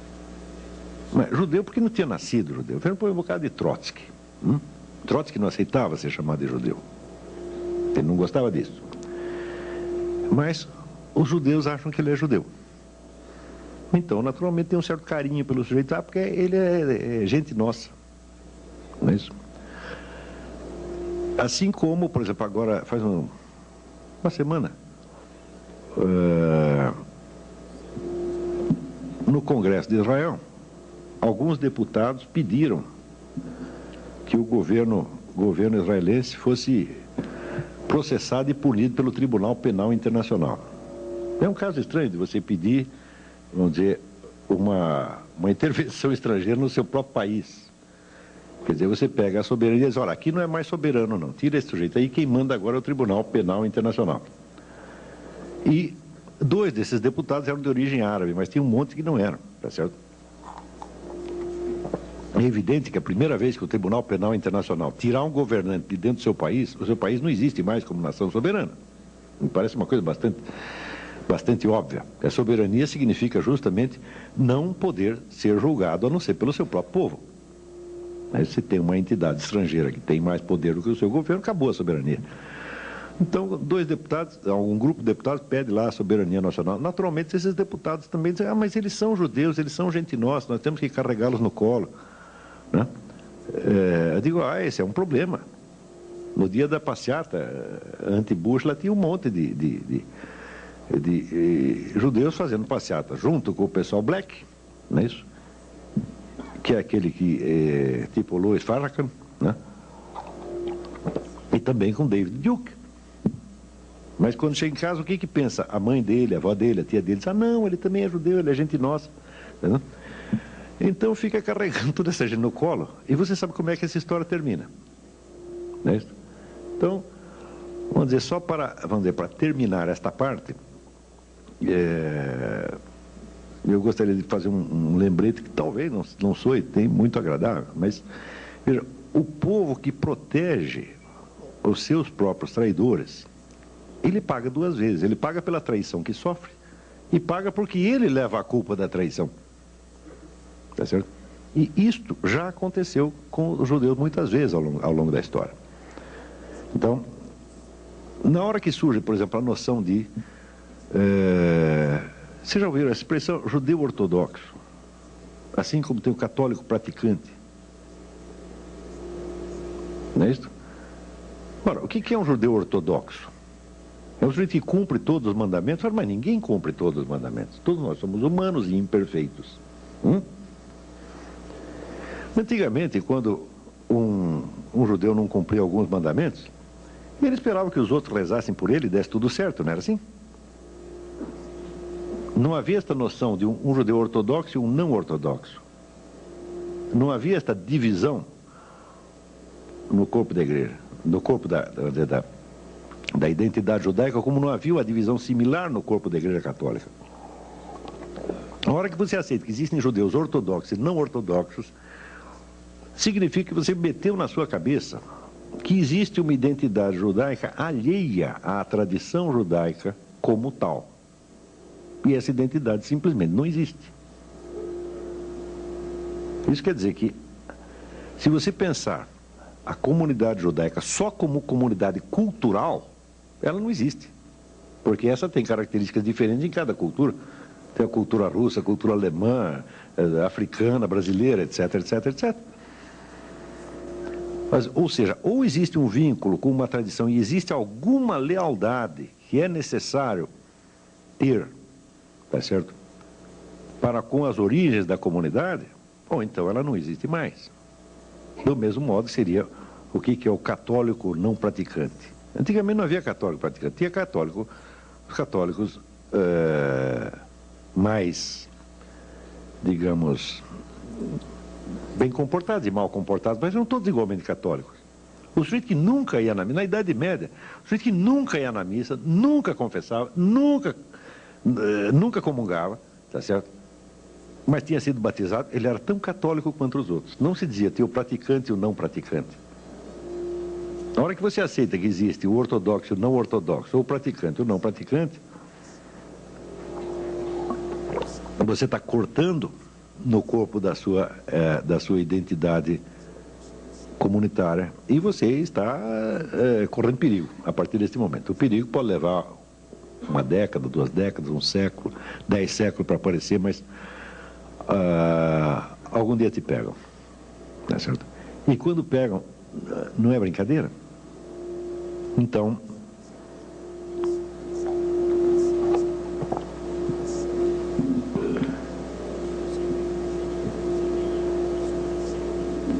vamos dizer, só para encerrar esta parte, depois de ter mostrado, vamos dizer, as origens nazistas e comunistas da ideologia islâmica, vamos dizer, não precisa reforçar o perigo que isso representa para todos nós. Eu digo, bom, nós não podemos determinar o que os muçulmanos vão fazer, tá certo? Mas nós podemos saber o que nós vamos fazer. E eu sei que não é da minha conta, nunca se deve dar conselho para ninguém, tá certo? Mas não esperem de mim que eu passe a mão nas suas cabeças e diga vocês são maravilhosos, etc, etc. Eu não estou aqui para fazer isso. Se eu puder, gostaria de fazer alguma coisa útil, tá certo? E não simpática. Eu acho que a coisa útil a dizer, no momento, é que todo este processo ideológico do mundo islâmico é muito consciente, muito determinado, tá certo? Tem planos e ambições de escala mundial mesmo, eles não vão dar moleza a ninguém. E que, se, por exemplo, dentro de uma comunidade cristã, de uma comunidade judaica, nós começamos a dar moleza para eles, eles vão acabar conosco. Então era isso que eu tinha que dizer um momento. Estamos abertos para discussões aqui. Obrigado.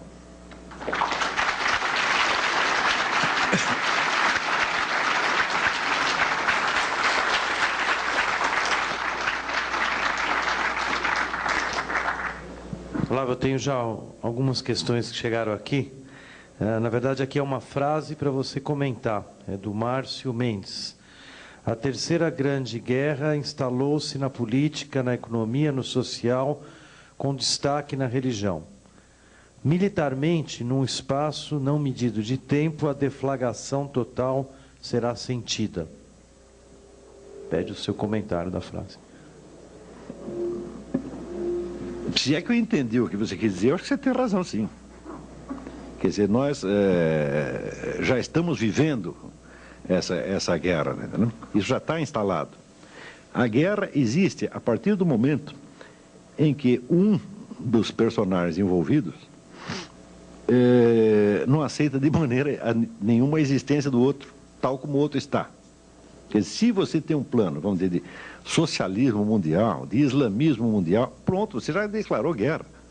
Quer dizer, você poder realizá-la materialmente ou não, bom, isso depende de você ter um pouco mais de dinheiro, um pouco mais de sorte, um pouco mais de tempo, tá certo? E às vezes acontece que, estando decidida já a guerra, ela acaba não se realizando, mas enquanto nós não tirarmos essa ideia da cabeça das pessoas, elas vão estar em guerra conosco.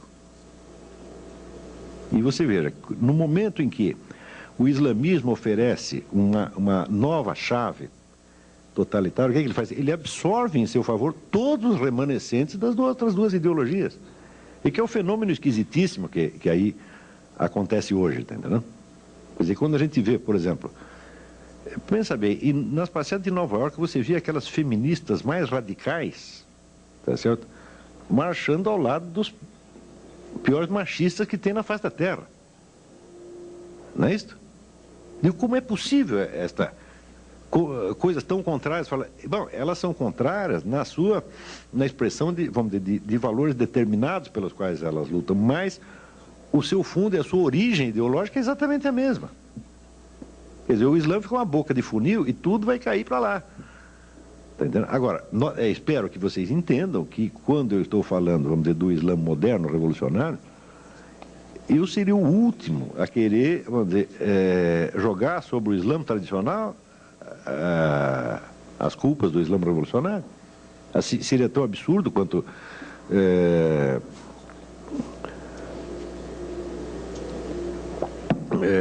jogar sobre os primeiros cristãos as culpas posteriores da Inquisição, etc. Não tem sentido. Não, quer dizer, eu não estou fazendo de maneira alguma um discurso anti-islâmico, seria a última coisa que eu desejaria fazer. Agora, a ideologia revolucionária islâmica, que é uma coisa bem definida e bem caracterizada, essa é perigosa mesmo, né? E as pessoas já estão em guerra. Eles não vão esperar que a gente perceba isso. Se você não perceber, eles te pegam dormindo. Lá, vou te fazer uma pergunta. Recentemente eu vi um depoimento de uma jornalista da Turquia.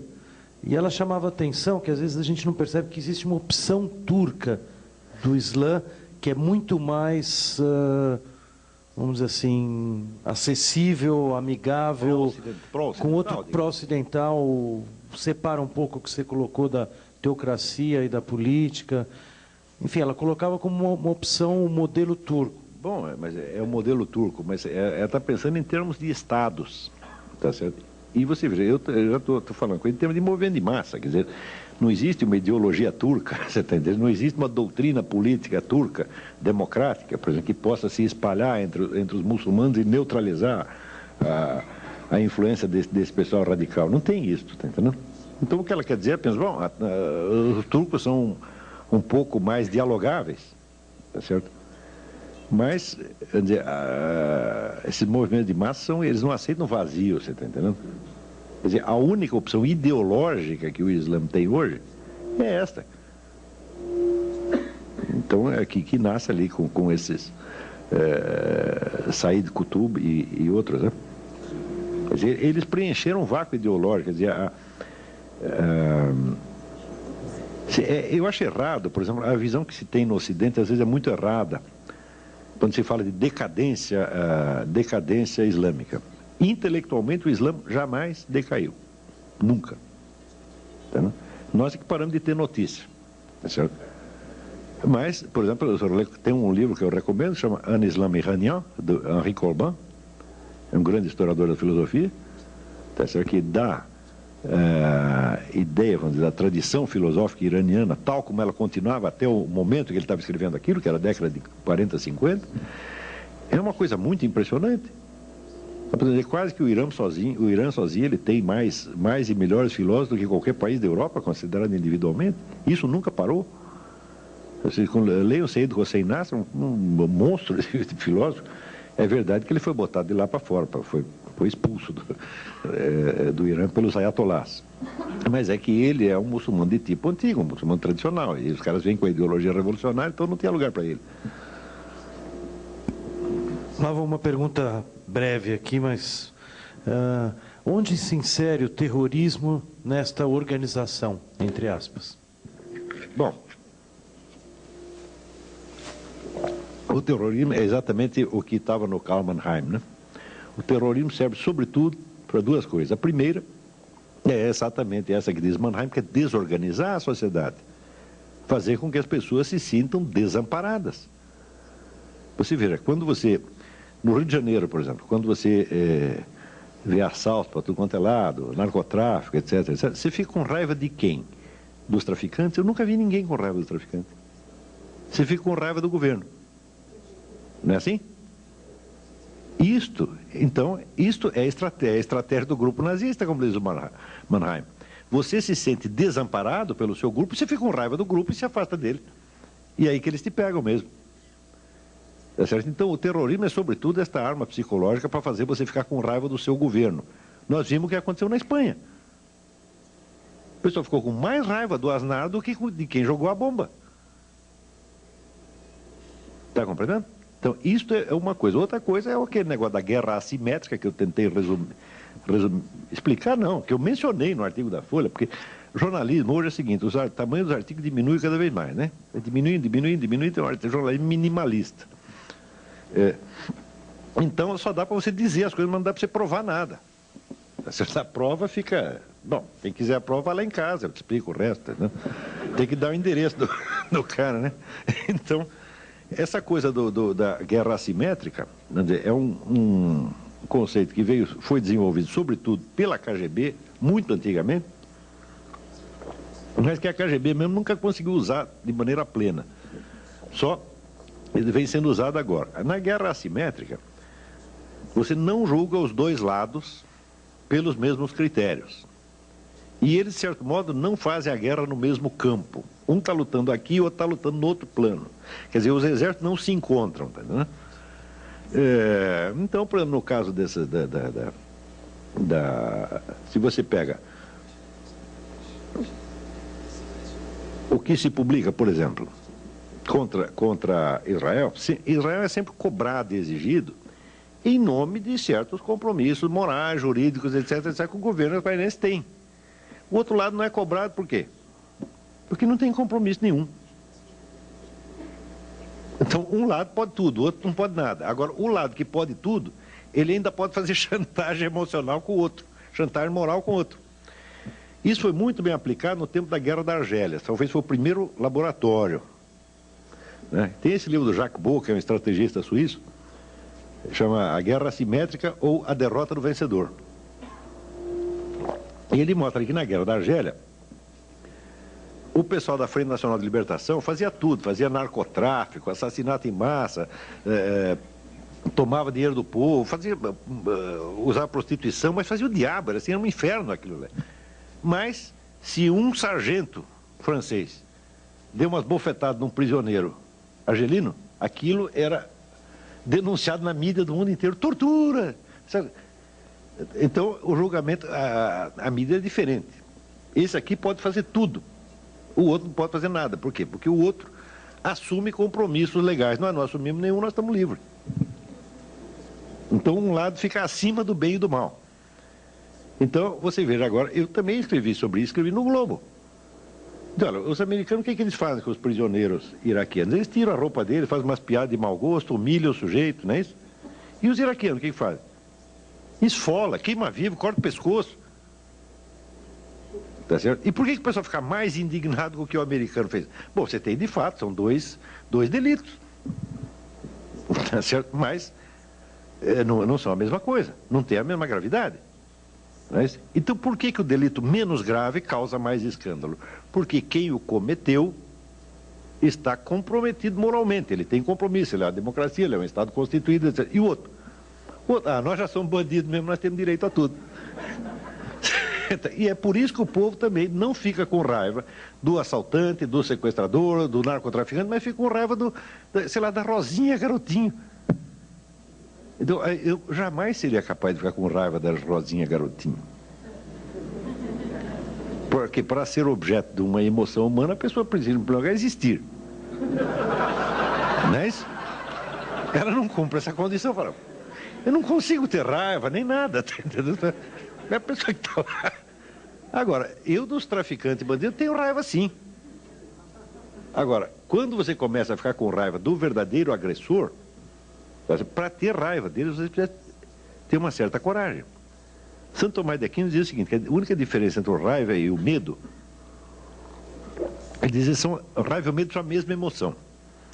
Só que se você mede o adversário e ele é mais fraco, você fica com raiva. Se ele é mais forte, você fica com medo. Lá eu tenho um comentário aqui está aqui identificado, da Viviane Ravetti. Ela primeiro diz que o senhor pode ser muito útil para o povo judeu e para toda a humanidade, divulgando suas ideias na grande mídia brasileira, TV, jornais, etc. E ela termina com uma pergunta. Por que os governos não muçulmanos não se preocupam com a ideia dos muçulmanos dominarem todo o mundo? Na verdade, eu acho que a grande pergunta para as próximas décadas, eu não sei a resposta dessa pergunta, você vê que existe um remanescente de movimentos de massa, tanto comunistas quanto nazistas, você soma tudo o que era anti-ocidental, e que, por isso mesmo, é também, por tabela, é anti-judaico, tudo isso se reúne numa ideologia que hoje se chama o nacional-bolchevismo. O teórico do nacional-bolchevismo é um filósofo russo chamado Alexandre Dugin. Ele fez assim mas a desgraça pouco é bobagem, você está entendendo? Para que só comunismo? Tá entendendo? Não, já junta com o nazismo, já junta com tudo uma vez, tá entendendo? E ele fez esse negócio e, note bem, no começo parecia loucura. Mas a hora que eu vi aquela passeata em Nova York, todo mundo junto, eu falei, louco não é o Dugin, louco sou eu que não entendi que esse negócio ia acontecer mesmo, tá entendendo?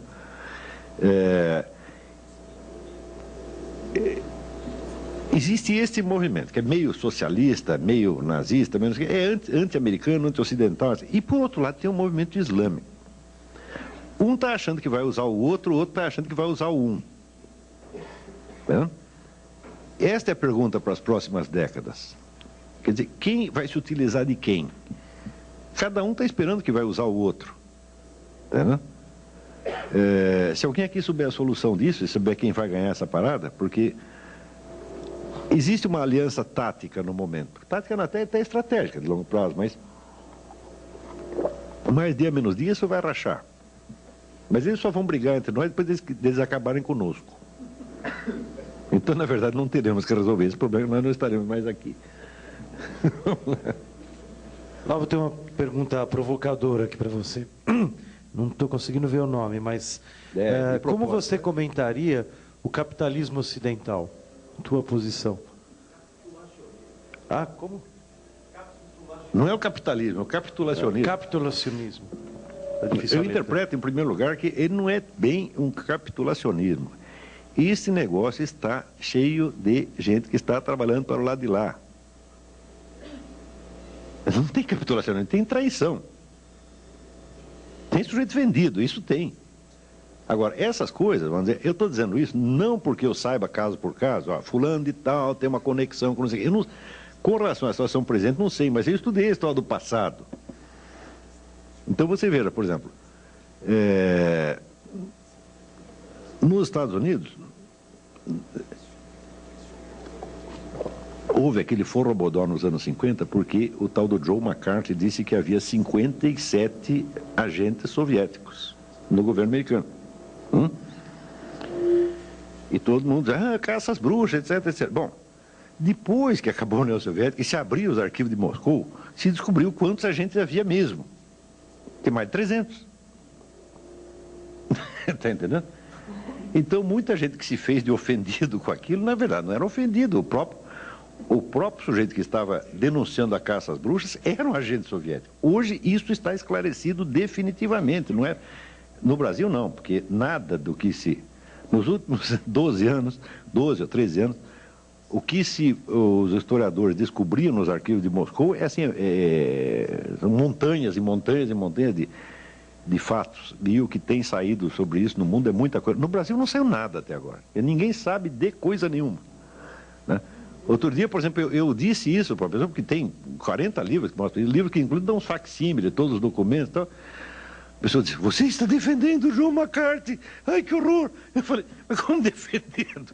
Não se trata disso, é um negócio de história, já foi. Quer dizer, não posso tomar, primeiro, não posso tomar partido numa briga que já acabou quando eu tinha 5 anos de idade, não é isso, né?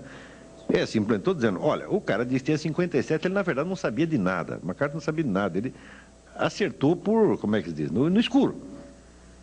Você vê que pela sucessão de burrada que ele fez, ele não está sabendo, alguém assoprou a coisa para ele, e ele já, querendo fazer sucesso, sobe na tribuna da Câmara e mete a boca no trombone, tá certo? Mas ele não sabia, não tinha realmente prova de nada, entendeu? Então, quem não tem prova, se você tem uma denúncia de um crime e não tem prova, e não tem uma coisa certa, o que você faz? Você sai gritando? Não, você vai investigar, não é isso? Ele não investigou nada, já fez aquela barulheira toda na hora e se deu muito mal, é claro que tinha que se dar muito mal. E desmoralizou a sua própria causa. Está compreendendo? Mas o fato é que os agentes da KGB estavam lá mesmo, e hoje a gente sabe os nomes de todos eles. Vocês descobriram coisas absolutamente assombrosas nos últimos 10 anos. O público brasileiro ignora tudo isso. Existem uns 200 livros sobre isso, importantíssimos, que estão no mundo inteiro, estão dando um bafafá. Aqui não. Então eu não vejo muito capitulacionismo, porque por analogia, tá certo? Esse pessoal que quer muito apaziguar, quer passar a mão na cabeça de terrorista, eles não são apaziguadores, não. Eles estão do lado de lá mesmo. Eu quando li, por exemplo, essa notícia desses deputados que queriam o Tribunal Penal Internacional caçando lá o governo de Israel, você vai dizer, isso é capitulacionismo? Eu falei, nada, pô, não me engana. Daqui uns anos você abre um arquivo, aparece, esse cara ele era meio do Al-Qaeda, está aqui, ou então recebeu uma grana. Eu não tenho provas disso, estou falando por analogia apenas, tá entendendo? E como isso já aconteceu muitas vezes ao longo do século XX, eu suponho que esteja acontecendo de novo. E tem um outro lado, existe um sujeito chamado Jack Wheeler, é um escritor americano. Ele se faz a pergunta, por que tantos de nós, tanto nos Estados Unidos quanto em Israel, por que a gente sempre vive cedendo a esses caras? Por que a gente quase pede perdão a eles, deles baterem na gente, entendeu? Então ele disse, quer saber, eu vou contar uma história. No Amazonas, no Brasil, tem uma tribo de índios, quando nasce um bebê, né? A mãe, a primeira coisa que ela faz, ela coloca o bebê no chão e começa a chorar e dizer como o bebê dela é feio. Por que que Deus mandou um bebê tão horroroso? Ela faz isso para quê? Para acalmar os demônios. Para os demônios não ficarem com inveja, tá entendendo? E ele diz, olha, as classes intelectuais, as classes dominantes do Ocidente, elas cedem perante esse tipo de chantagem por este mecanismo primitivo de medo do invejoso. Veja, que coisa interessante. Ele não fala que o mecanismo básico é a inveja. Não, é o contrário. É o medo da inveja, é o medo do mal olhado. Então você vê um sujeito falando mal de você, falando coisas horríveis, sendo injusto pra caramba. Você sabe que é injusto, mas você teme que aquela raiva que ele tenha de você te faça mal psicologicamente. E daí você pergunta, o que você quer, meu filho? Te dou tudo. É a base também da síndrome de Estocolmo, é isso, né? O medo do mal olhado. Então fala, faz o seguinte, você acredita em natural ou acredita em macumba? Você escolhe. Você está entendendo? E eu acho que Deus está do teu lado, tu não tem que temer nada. Se você é cristão, você é judeu, você está defendido, não tem esse problema. Agora, se você é cristão ou judeu assim, nas terças, quintas, né? Terça, quinta e sábado, e é outra coisa, tá certo? Nos outros dias, você vai ficar com aquela dúvida, mas e se a raiva que o cara tem de mim, atrair os demônios, me pegar, etc, etc. Tudo isso é um raciocínio meio subconsciente. Claro que conscientemente ninguém aceita isso, mas a nossa alma tem muitas camadas, né? Então, esse tipo de sentimento maligno que esses caras têm, eles nos derrubam às vezes. Então, você tem dois tipos. Você tem os traidores e tem os caras que estão com medo do mal olhado.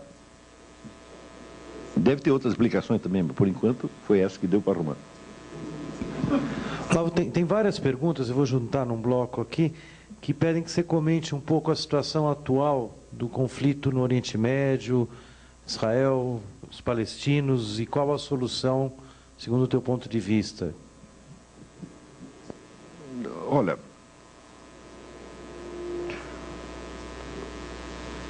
sempre que você tem assim, uma situação política determinada, e as pessoas querem que a gente tome uma posição, eu falo, é difícil tomar uma posição. Primeiro, porque os termos com que as questões chegam ao debate público nunca correspondem ao que está verdadeiramente em jogo. Se você perguntar, por exemplo, você é a favor do Estado palestino ou é a favor de matar todos eles, botar todos eles para fora, a gente tem que responder. Eu sou claro que sou a favor do Estado palestino, eu não mato criancinha, não como criancinha, não bebo sangue, então eu também quero que eles tenham uma chance, etc, etc. Agora, eu cá entre nós, eu não acredito que esse seja o problema. Eu acho que tudo isso é pretexto. A partir da hora que você tem uma estratégia, vamos dizer, mundial, em que você vê conexões de organizações terroristas, que começa lá na Sibéria, passa pelo Oriente Médio e vai terminar aqui no Paraguai. Eu falo, é claro que esse negócio de Estado palestino é um pretexto. Se não for isso, será outra coisa.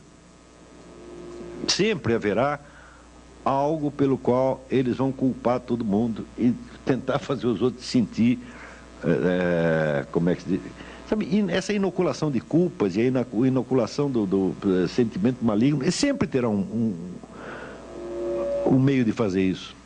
Se você não os satisfaz, eles ficam cada vez mais revoltados. E os satisfaz, eles querem outra coisa.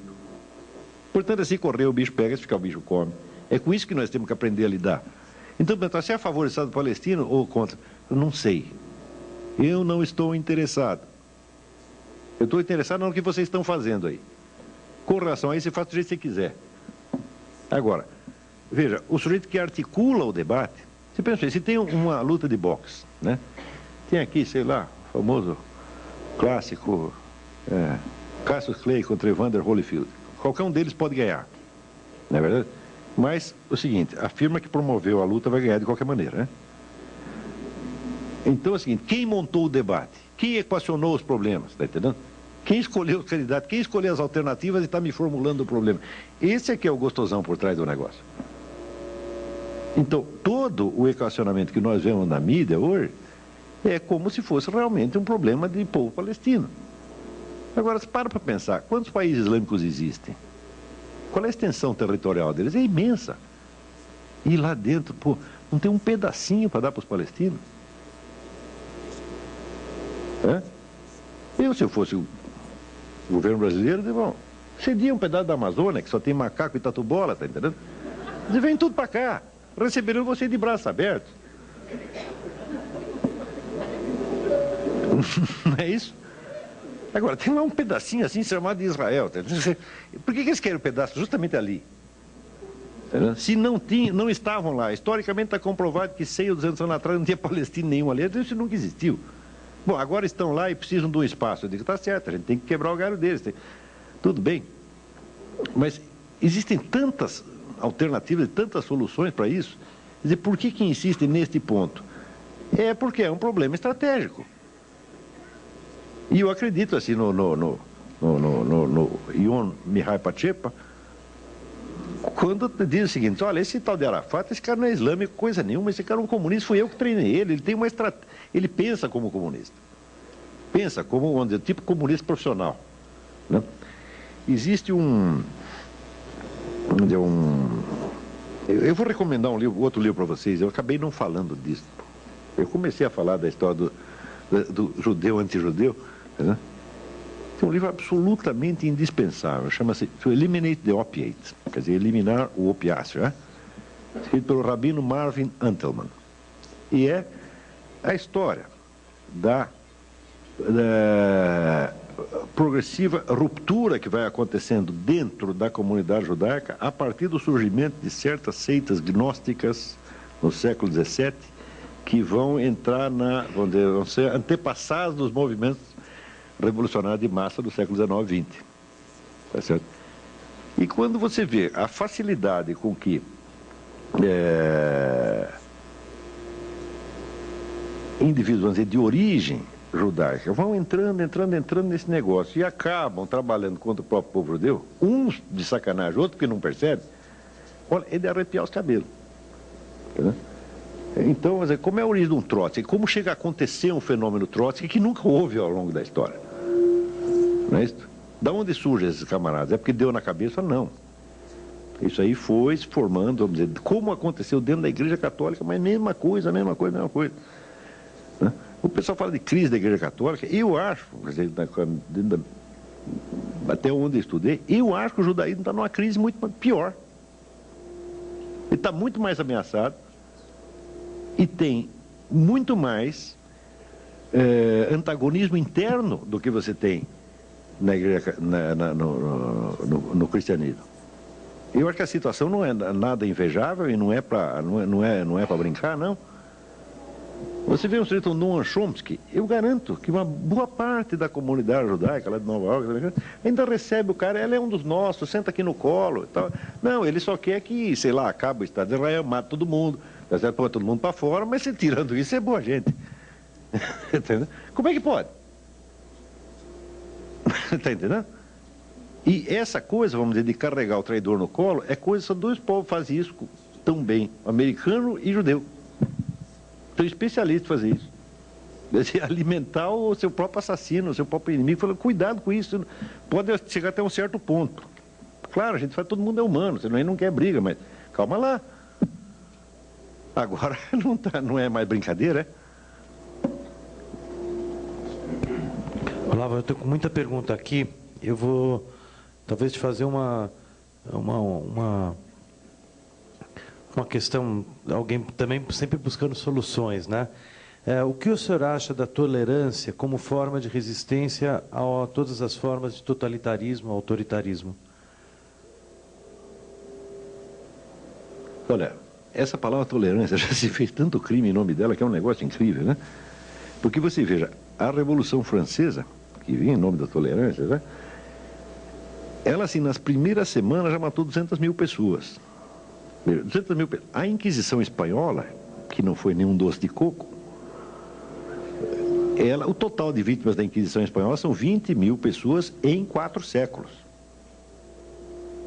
Né? E a Revolução Francesa já faz 10 vezes isso em algumas semanas. Tudo isso é tolerância. Quer dizer, eu tenho medo dessas coisas, né? Lembra aquele negócio? Existe o que é a estratégia real e existe a ideologia, que é o discurso pretextual. Quando nós dizemos que o mundo, por exemplo, tem progredido no sentido da liberdade, eu digo não. O mundo tem usado um discurso mais mais liberal. Quer dizer, nós, no plano das ideias, da ideologia, então nós reconhecemos certos valores democráticos, mas não quer dizer que isso seja a realidade do que se faz. Agora, se a pessoa toma a análise ideológica como se fosse a análise da estrutura política, muito bem. Eu digo, bom, tolerância, você diz aonde? A tolerância na esfera ideológica, nós vamos pregar a tolerância e nós vamos matar todos os intolerantes? É? Bueno, a gente vê isso, né? Leiam esse livro aqui. Esse rabino vai dizer a mesma coisa, os caras estão matando a gente porque eles acham que nós somos intolerantes, porra. Bom, Olavo, a gente poderia continuar longamente. A gente preparou um coquetel, né, para todos que vieram participar e gostaríamos que a turma participasse. Então, eu queria convidar o próprio Olavo a participar e nós vamos retomar e continuar. Acho que a gente teria muito assunto. As perguntas mostram... Eu só pude apresentar um pedaço da coisa. Hoje ficou faltando, entendeu? Eu tenho escrito muito sobre isso. Mas eu estou às ordens. Peguem aí o meu e-mail e quem tiver dúvida me escreva. Às vezes não respondo na hora, porque eu viajo muito, mas... Vou deixar, inclusive, as perguntas aqui. E muito obrigado à vinda do Olavo.